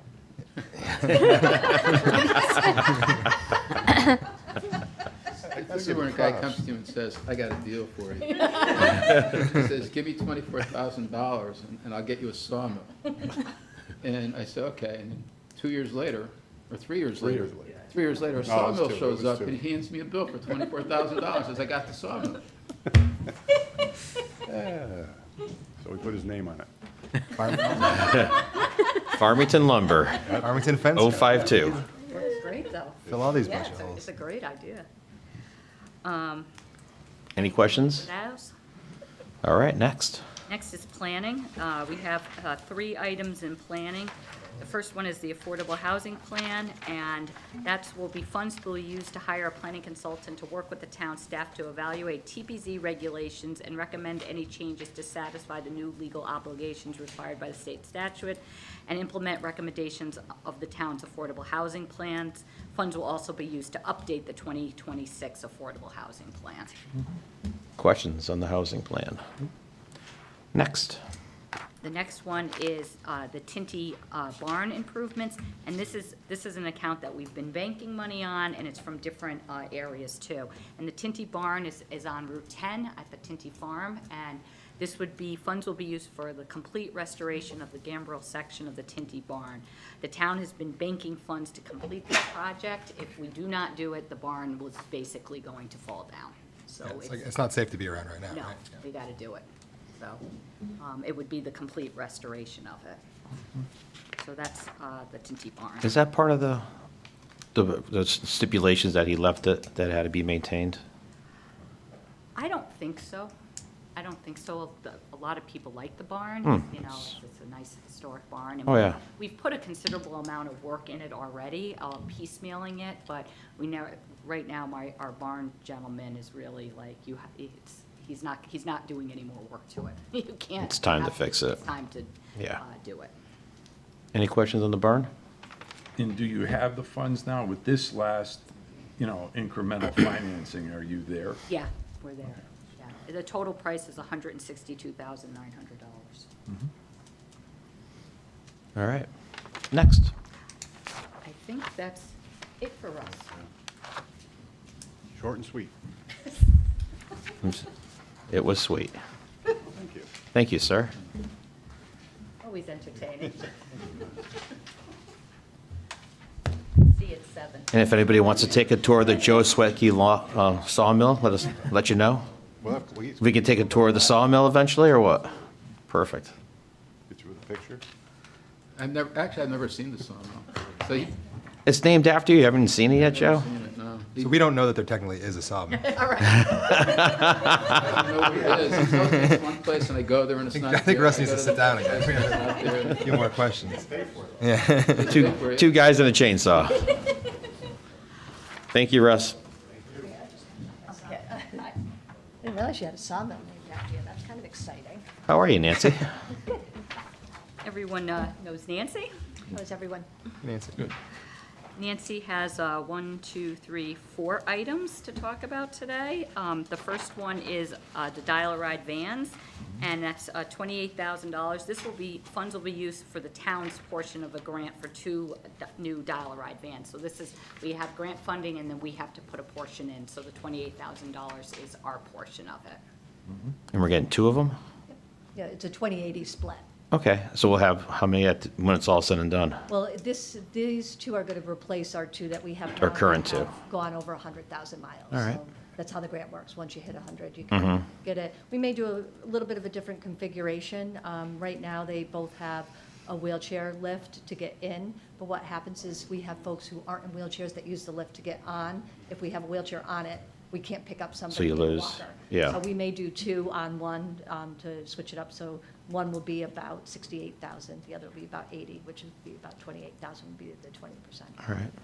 What do you do with the old ones? We actually, because they're bought through DOT, we actually give them back and they sell them at auction. The frames of all of them, just because of the use in winter, aren't in great shape, but I guess parts of the chassis and parts of the lift they do use. Any other questions of the vans? Next item. The next item is a bonding question, and it's for the heating and ventilation and community center for the senior center. So again, like what we did for the police department, we'd like to do the roof at the same time of doing the air conditioning system. Both the roof leaks, the air conditioning system is at its end of its useful life. Knock wood, it still works. Yep. It's one of the few that actually still is working, but it's on its last legs. And so it would be to recommend a bonding question to do both of those. Questions? Next item. And just so you know, the heating ventilation would be $2,200,000 and the roof was $450,000, but it would be combined together. Actually, a question, we're bonding for $2,650,000? It would be. Yeah, it's Two- So it's, yeah, the bond is for yeah. both of them together, Yeah, not just yeah. the projects together? Right. This makes sense. Thing on the roof. The next item is the $35,000 for the senior center building improvements, and funds would be used for the replacement of kitchen appliances that are original to the 2002 building. And I think, Nancy, remind me, I thought you had something in mind, right? Was it- Yep, well, definitely with the stove, we want to replace it, but also reconfigure it a little bit different. Back when we built the building, we had thought, the hot plate, and we're just not using it that way, so we'd like to get something that's reconfigured. Plus, the stove has had a lot of issues. We've had the fire department visit us often in the weekend because people can smell the propane, so it definitely needs some work. We've done a lot of work on it, but it's definitely not going to last too much longer. And this is, Just a replacement of the equipment, so not changing the type of stove? Correct, correct. Nope, not that. And then also one of the warmers needs some replacement, and then parts of the dishwasher, but not the whole. So that's where the 35 came from. All right, any other questions? Next item. That's it, yeah. That was short and sweet. Yep. Have a good- Next time, don't follow Russ. You go first next time, all right? know, It's probably be a lot easier. Yeah, it feels like you're following a comedian. Yeah. Nancy's a late night person, so she's always wants to be late on the agenda. Hi, Brian. Everyone knows Brian. Mr. Rush, how are you? Good, how about you? Good, sir. All right, so this is the town manager's request. We have 1, 2, 3, 4, 5 different items. The first item is technology improvements for $220,000. I'll have Brian do it, but funds in this account will be used for server infrastructure replacement, police department server and storage replacement, network switch replacement, and technology for the new town hall. I don't know if, Brian, you want to explain that in more simple terms, or what it is? Sure. So $30,000 is for server infrastructure replacement that we were talking about, that I think you were talking about with Matt earlier. That is a banking account that we're saving to do a project down the road. Okay. Police department server and storage replacement is $80,000. That was purchased about 6 years ago. It's out of warranty. Just one of those things that we need to replace them every, 6 to 8 years. The next thing is the police department switch for $35,000. That was purchased in 2012. Sorry, not 2000. Yeah, it was purchased in 2012. It went end of life in 2018, and it went end of service life, which means they aren't doing any patches for it anymore last year. So we'd like, it's where all your network connections plug into. And it was network communications.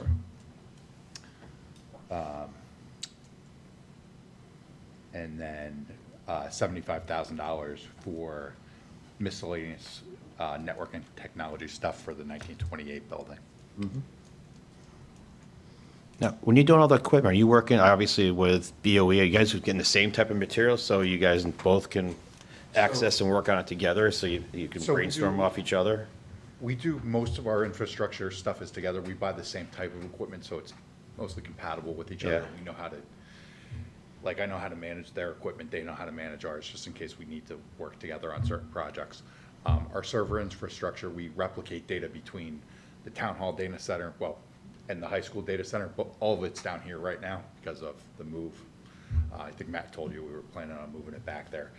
The police department stuff we keep separate. A lot of that's just because of CGIS requirements to keep that data separate. So we don't integrate the police department with the town. Yeah, their own system. Yep. Any other questions for Brian on those pieces?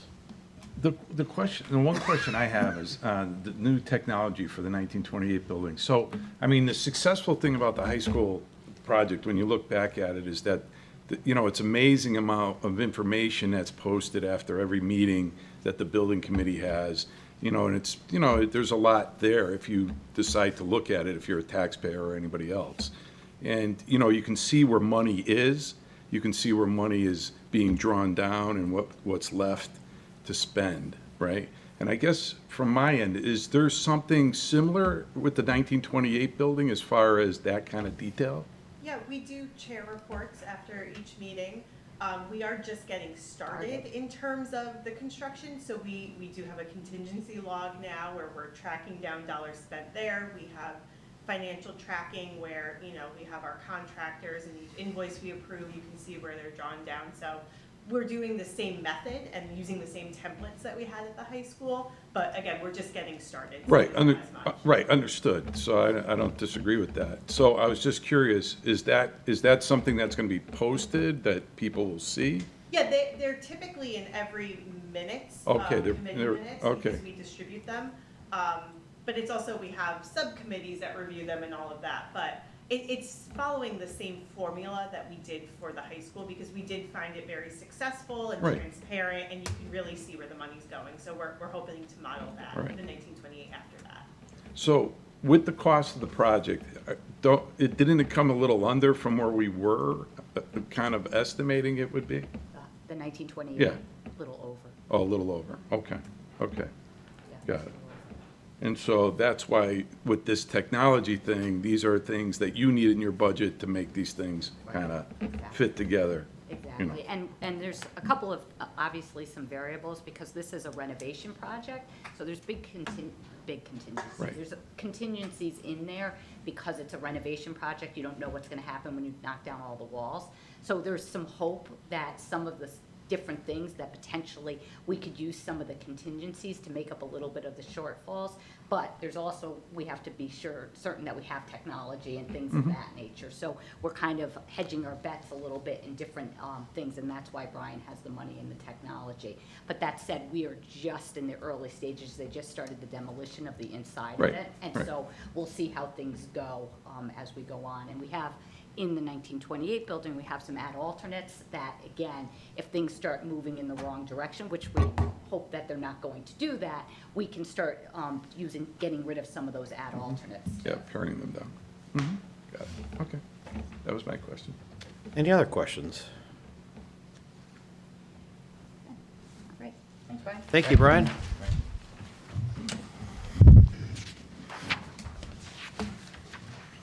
The next item is $150,000 for revaluation. Funds will be used for the 2026 revaluation process that is required by state law.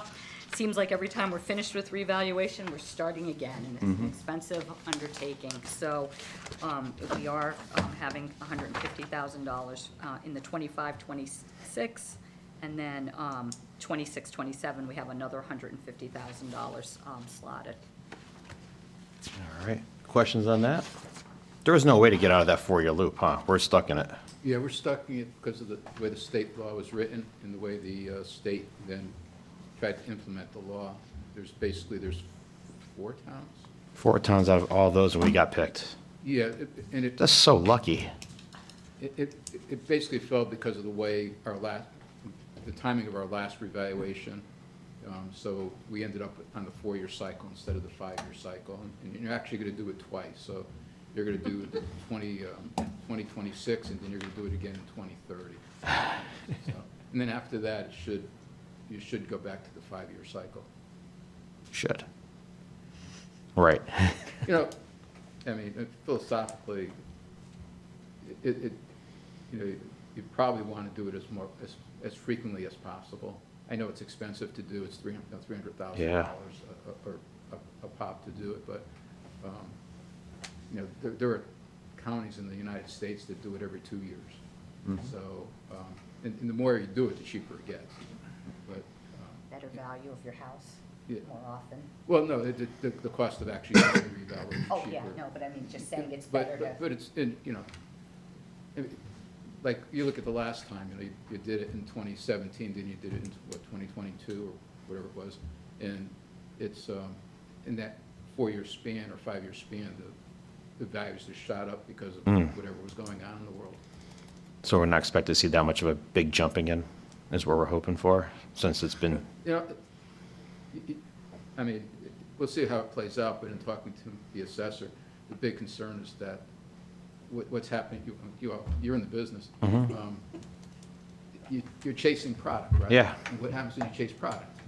Prices go up. I'm So sorry. There's not a lot out there, no, the demand is crazy. and the demand's still pretty strong, so, I mentioned it before to the council, I have a place in Maine, and we revalued, and my taxes doubled.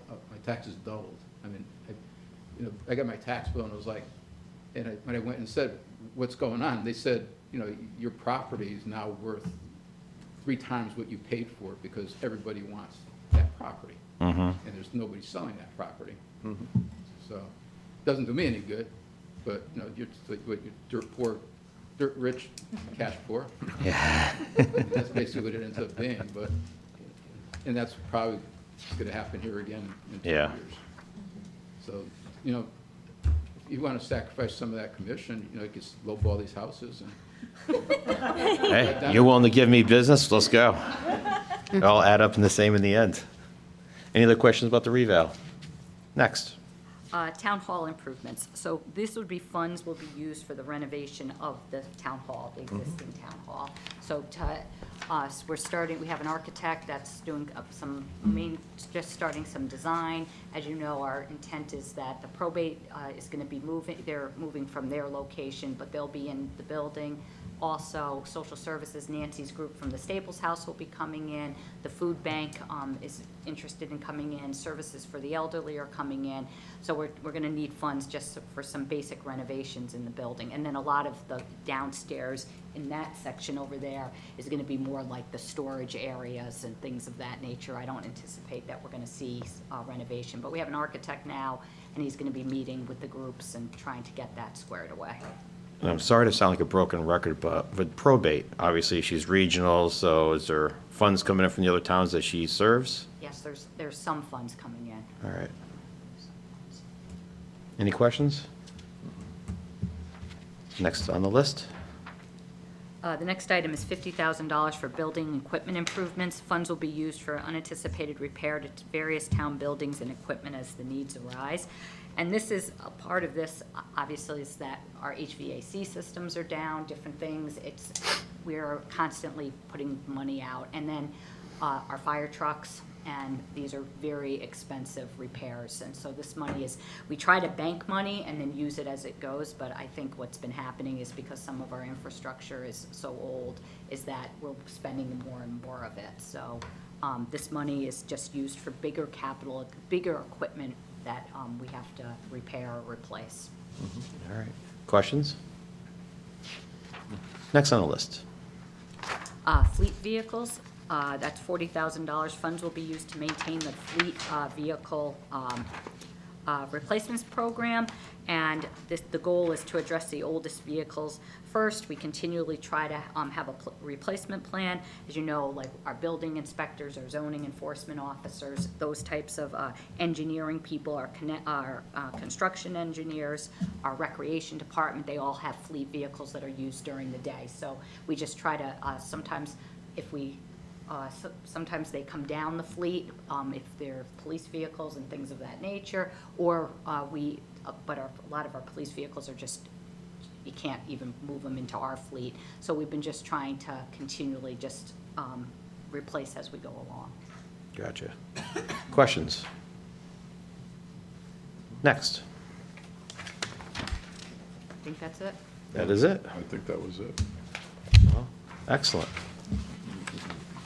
So, a couple of things. Certainly. To talk about. So what the school system was talking about a little bit, and Joe and I were talking about, is that we do anticipate that there is some transfers that the council could have to be available to reduce some of this capital budget that we'd be looking at in March on both the school side and the town side. So Joe is in the process of working with the school system and putting that list together. So you wouldn't be taking items off, it's just that the money's already there through other accounts. So just some positive news on that. So I think we'll be able to see some savings in the capital budget what was presented. Another item is that I was in the audience when we've talked about, and we've done it for a lot of times, is the transfer switch. For that. That's something that we've kicked the can quite a bit, and I do think that it's just anecdotally time to do that on both sides. So that is something supportive on our side too, between just the computer stuff and the emergency shelter and everything that goes along with it. And the price just keeps on getting more and more money. So that is something that I know you guys had an interest in, and we're supportive on our side, that I think that definitely should be bumped up on the priority list to get that done. The last item I kind of wanted to just talk about while I had you all here is that we're just about finishing up with the operating budget on our side of the equation. And there's a couple of things. One is that I know you all gave me a target of 3%, and going through the budget to do 3% is basically going to change the makeup of what Farmington is. It's very, very difficult to do it. We're going to talk about going to bodies, laying off people, between our fixed cost, and typically, when the conversation we had, I did not think that that's where you wanted me to come in at and do that.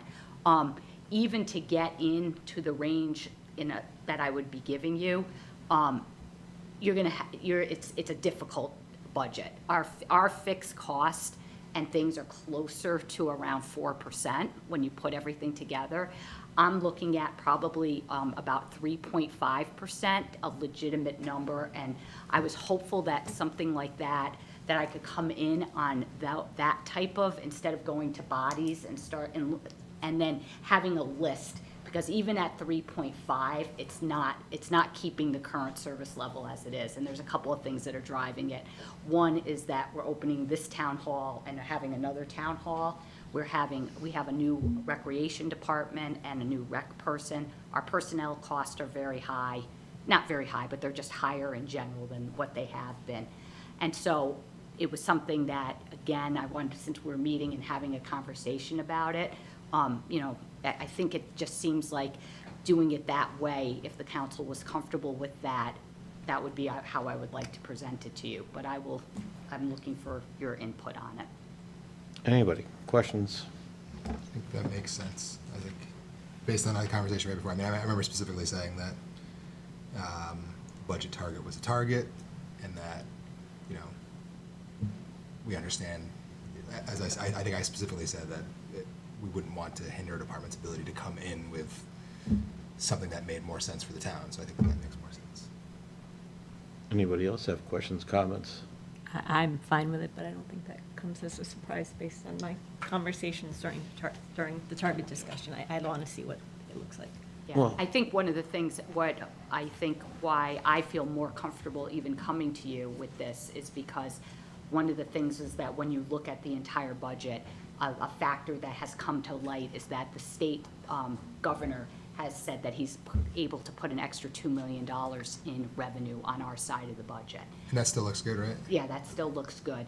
I would be not probably having that conversation if that wasn't the case, because honestly, I think that the tax rate would be a much, much different number than with that too. That I think you probably would potentially be looking at bodies and different things like that but that $2 million is a really quite a game changer on helping the budget. And then also that the grand list did a little bit better than what we had projected too, so. All right. Well, So from my end, I don't disagree. I mean, last year I didn't vote for target, I said it should be an organic kind of thing, and you build out your budget. This time I voted for your target. And I would just say, with that, so a couple things. I'd love to see the transfers that are going to occur here. I think we should identify those transfers, and, I know Joe will do that, so I think that's important. I think the other item would be, is it within the realm to understand the impact of keeping your target and what that actually translates to? Yeah, I mean, right now, you're talking, I'd have to go 3 bodies. 3 bodies, I'd have to lay off 3 people. 3 bodies. Oh, and potentially more depending on what bodies. I didn't go into what bodies I have to take. Right. I have to take 3 bodies to do that. So so there's 3 bodies. There's no new services of anything that's going on. There's no real any type of equipment or replacements right now in the budget, and that's still not going to be able to do that even at a 3.5% target. There's no summer help being in the budget or anything like that, because obviously you're not taking bodies before you take like summer help and things like that. But so those types of things. We received requests from outside agencies as well to increase above what we currently give them. We wouldn't be able to support those. So there are a number of things that you wouldn't be able to achieve at that. Got it. That gives us a complete picture. Yeah, and one of the big things too is that, again, having the utilities and everything in this building that we're running and also up at the other building. And just, again, everything's just very expensive. Very expensive. We're also spending a lot of money too. We're doing a lot of stuff in town. Yeah. Between what we've already done in the past couple of years and the stuff that's coming up Right. soon. Right.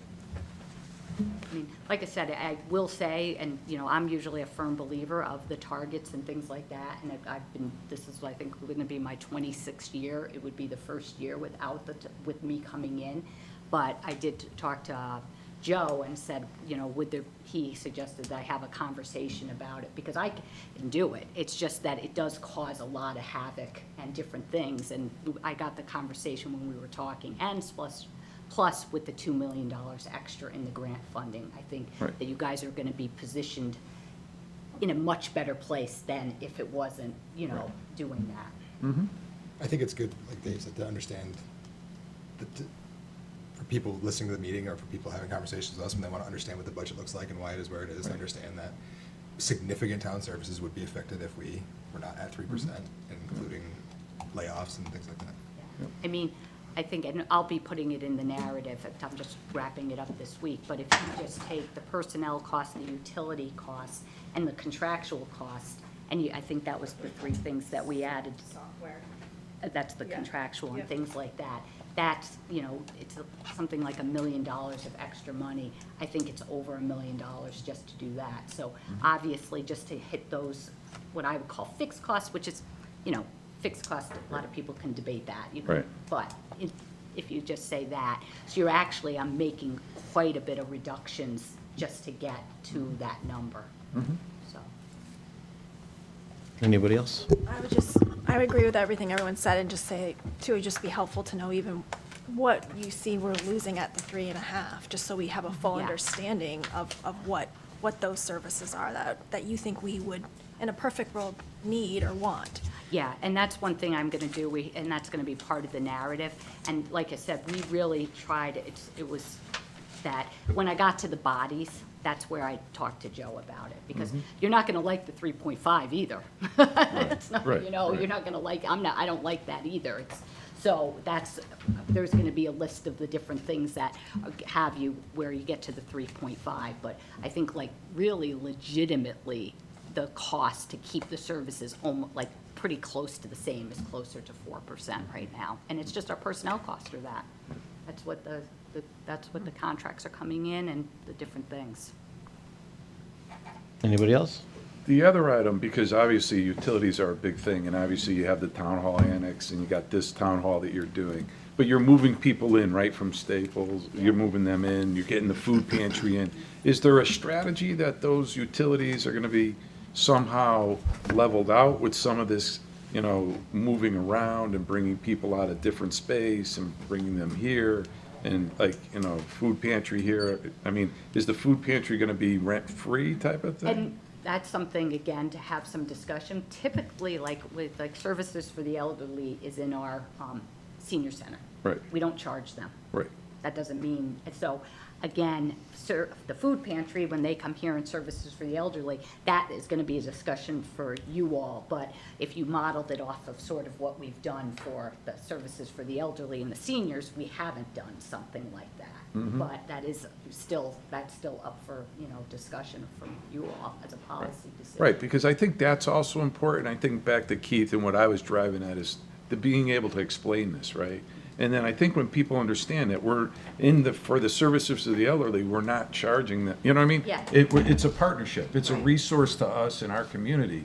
And one, we could, but we are opting to put our values at a certain point, and that's the relationship we have. So I just think it's important to have some of that, so that knowledge. Yeah, no, I agree with you. And, yeah, yeah, I agree. Yep. Anybody else? Well, I thank you. I thank you for doing the homework, because I think it gives us a better understanding that if we did have to go down to a 3, what would happen. So I think it's always easier to add into the budget instead of working backwards constantly. So at least you can work up from your number and really have a good idea of what we can provide to our community at the best dollar. So thank you. So we will be looking at what we might be looking at 3.5, just so we have something to discuss. Yeah. Support why we might be moving in a different direction. Yeah, and so the presentation, you'll get the tax and budget worksheet, and it's, like I said, I think we're just about done, and I think it's gonna be 3.5%. And like I said, it's 3.5%, but I'll put in the narrative kind of the fixed cost and also some of the things that we're not doing, because like I said, I don't think you're gonna be thrilled with the 3.5. It's, I'm not thrilled with it either, but it's just, things are expensive right now. It's just expensive, so. But we can look at the whole budget as a whole, and you guys can look at it and make your choices from there. Yeah. And like we talked about before, we knew this would be a hard year anyways with the debt for the high school and everything else, so. Right. And again, it's your prerogative, obviously, when you look at it and go through it. If we have to go where we have to go, I'll be prepared to do that, like we think of it. But before I wanted to get to that point, I wanted to make sure when I spoke, I didn't think that we would have to get to people. I knew we'd probably be tough to get down to the 3%, but I didn't think we'd have to get to people. And then when it was 3 people, not just one person, Joe, when we went through the budget, Joe, typically people put extra people in the budget, and we go through it, and then typically we cut all the extra people out of the budget. And when Joe came in and we were ready to go, we had to cut a substantial amount of money, and I said, well, we're gonna cut out all the people that were added in. And Joe's like, I cut them all out already. And then that's when I knew I was in trouble, because there was not the people in the budget. So we had to cut just a lot of money without a big pockets. There's just not the money there. All right. Everybody good with that? All right. Yeah, very informative. All right. Thank you very much. And out of that is executive session, which we have none. And then I would just call for an adjournment. Make a motion to adjourn the February 25th, 2025 Town Council meeting. Second. All in favor? Aye. Opposed? Motion passes. Have a good night, everybody. Thank you.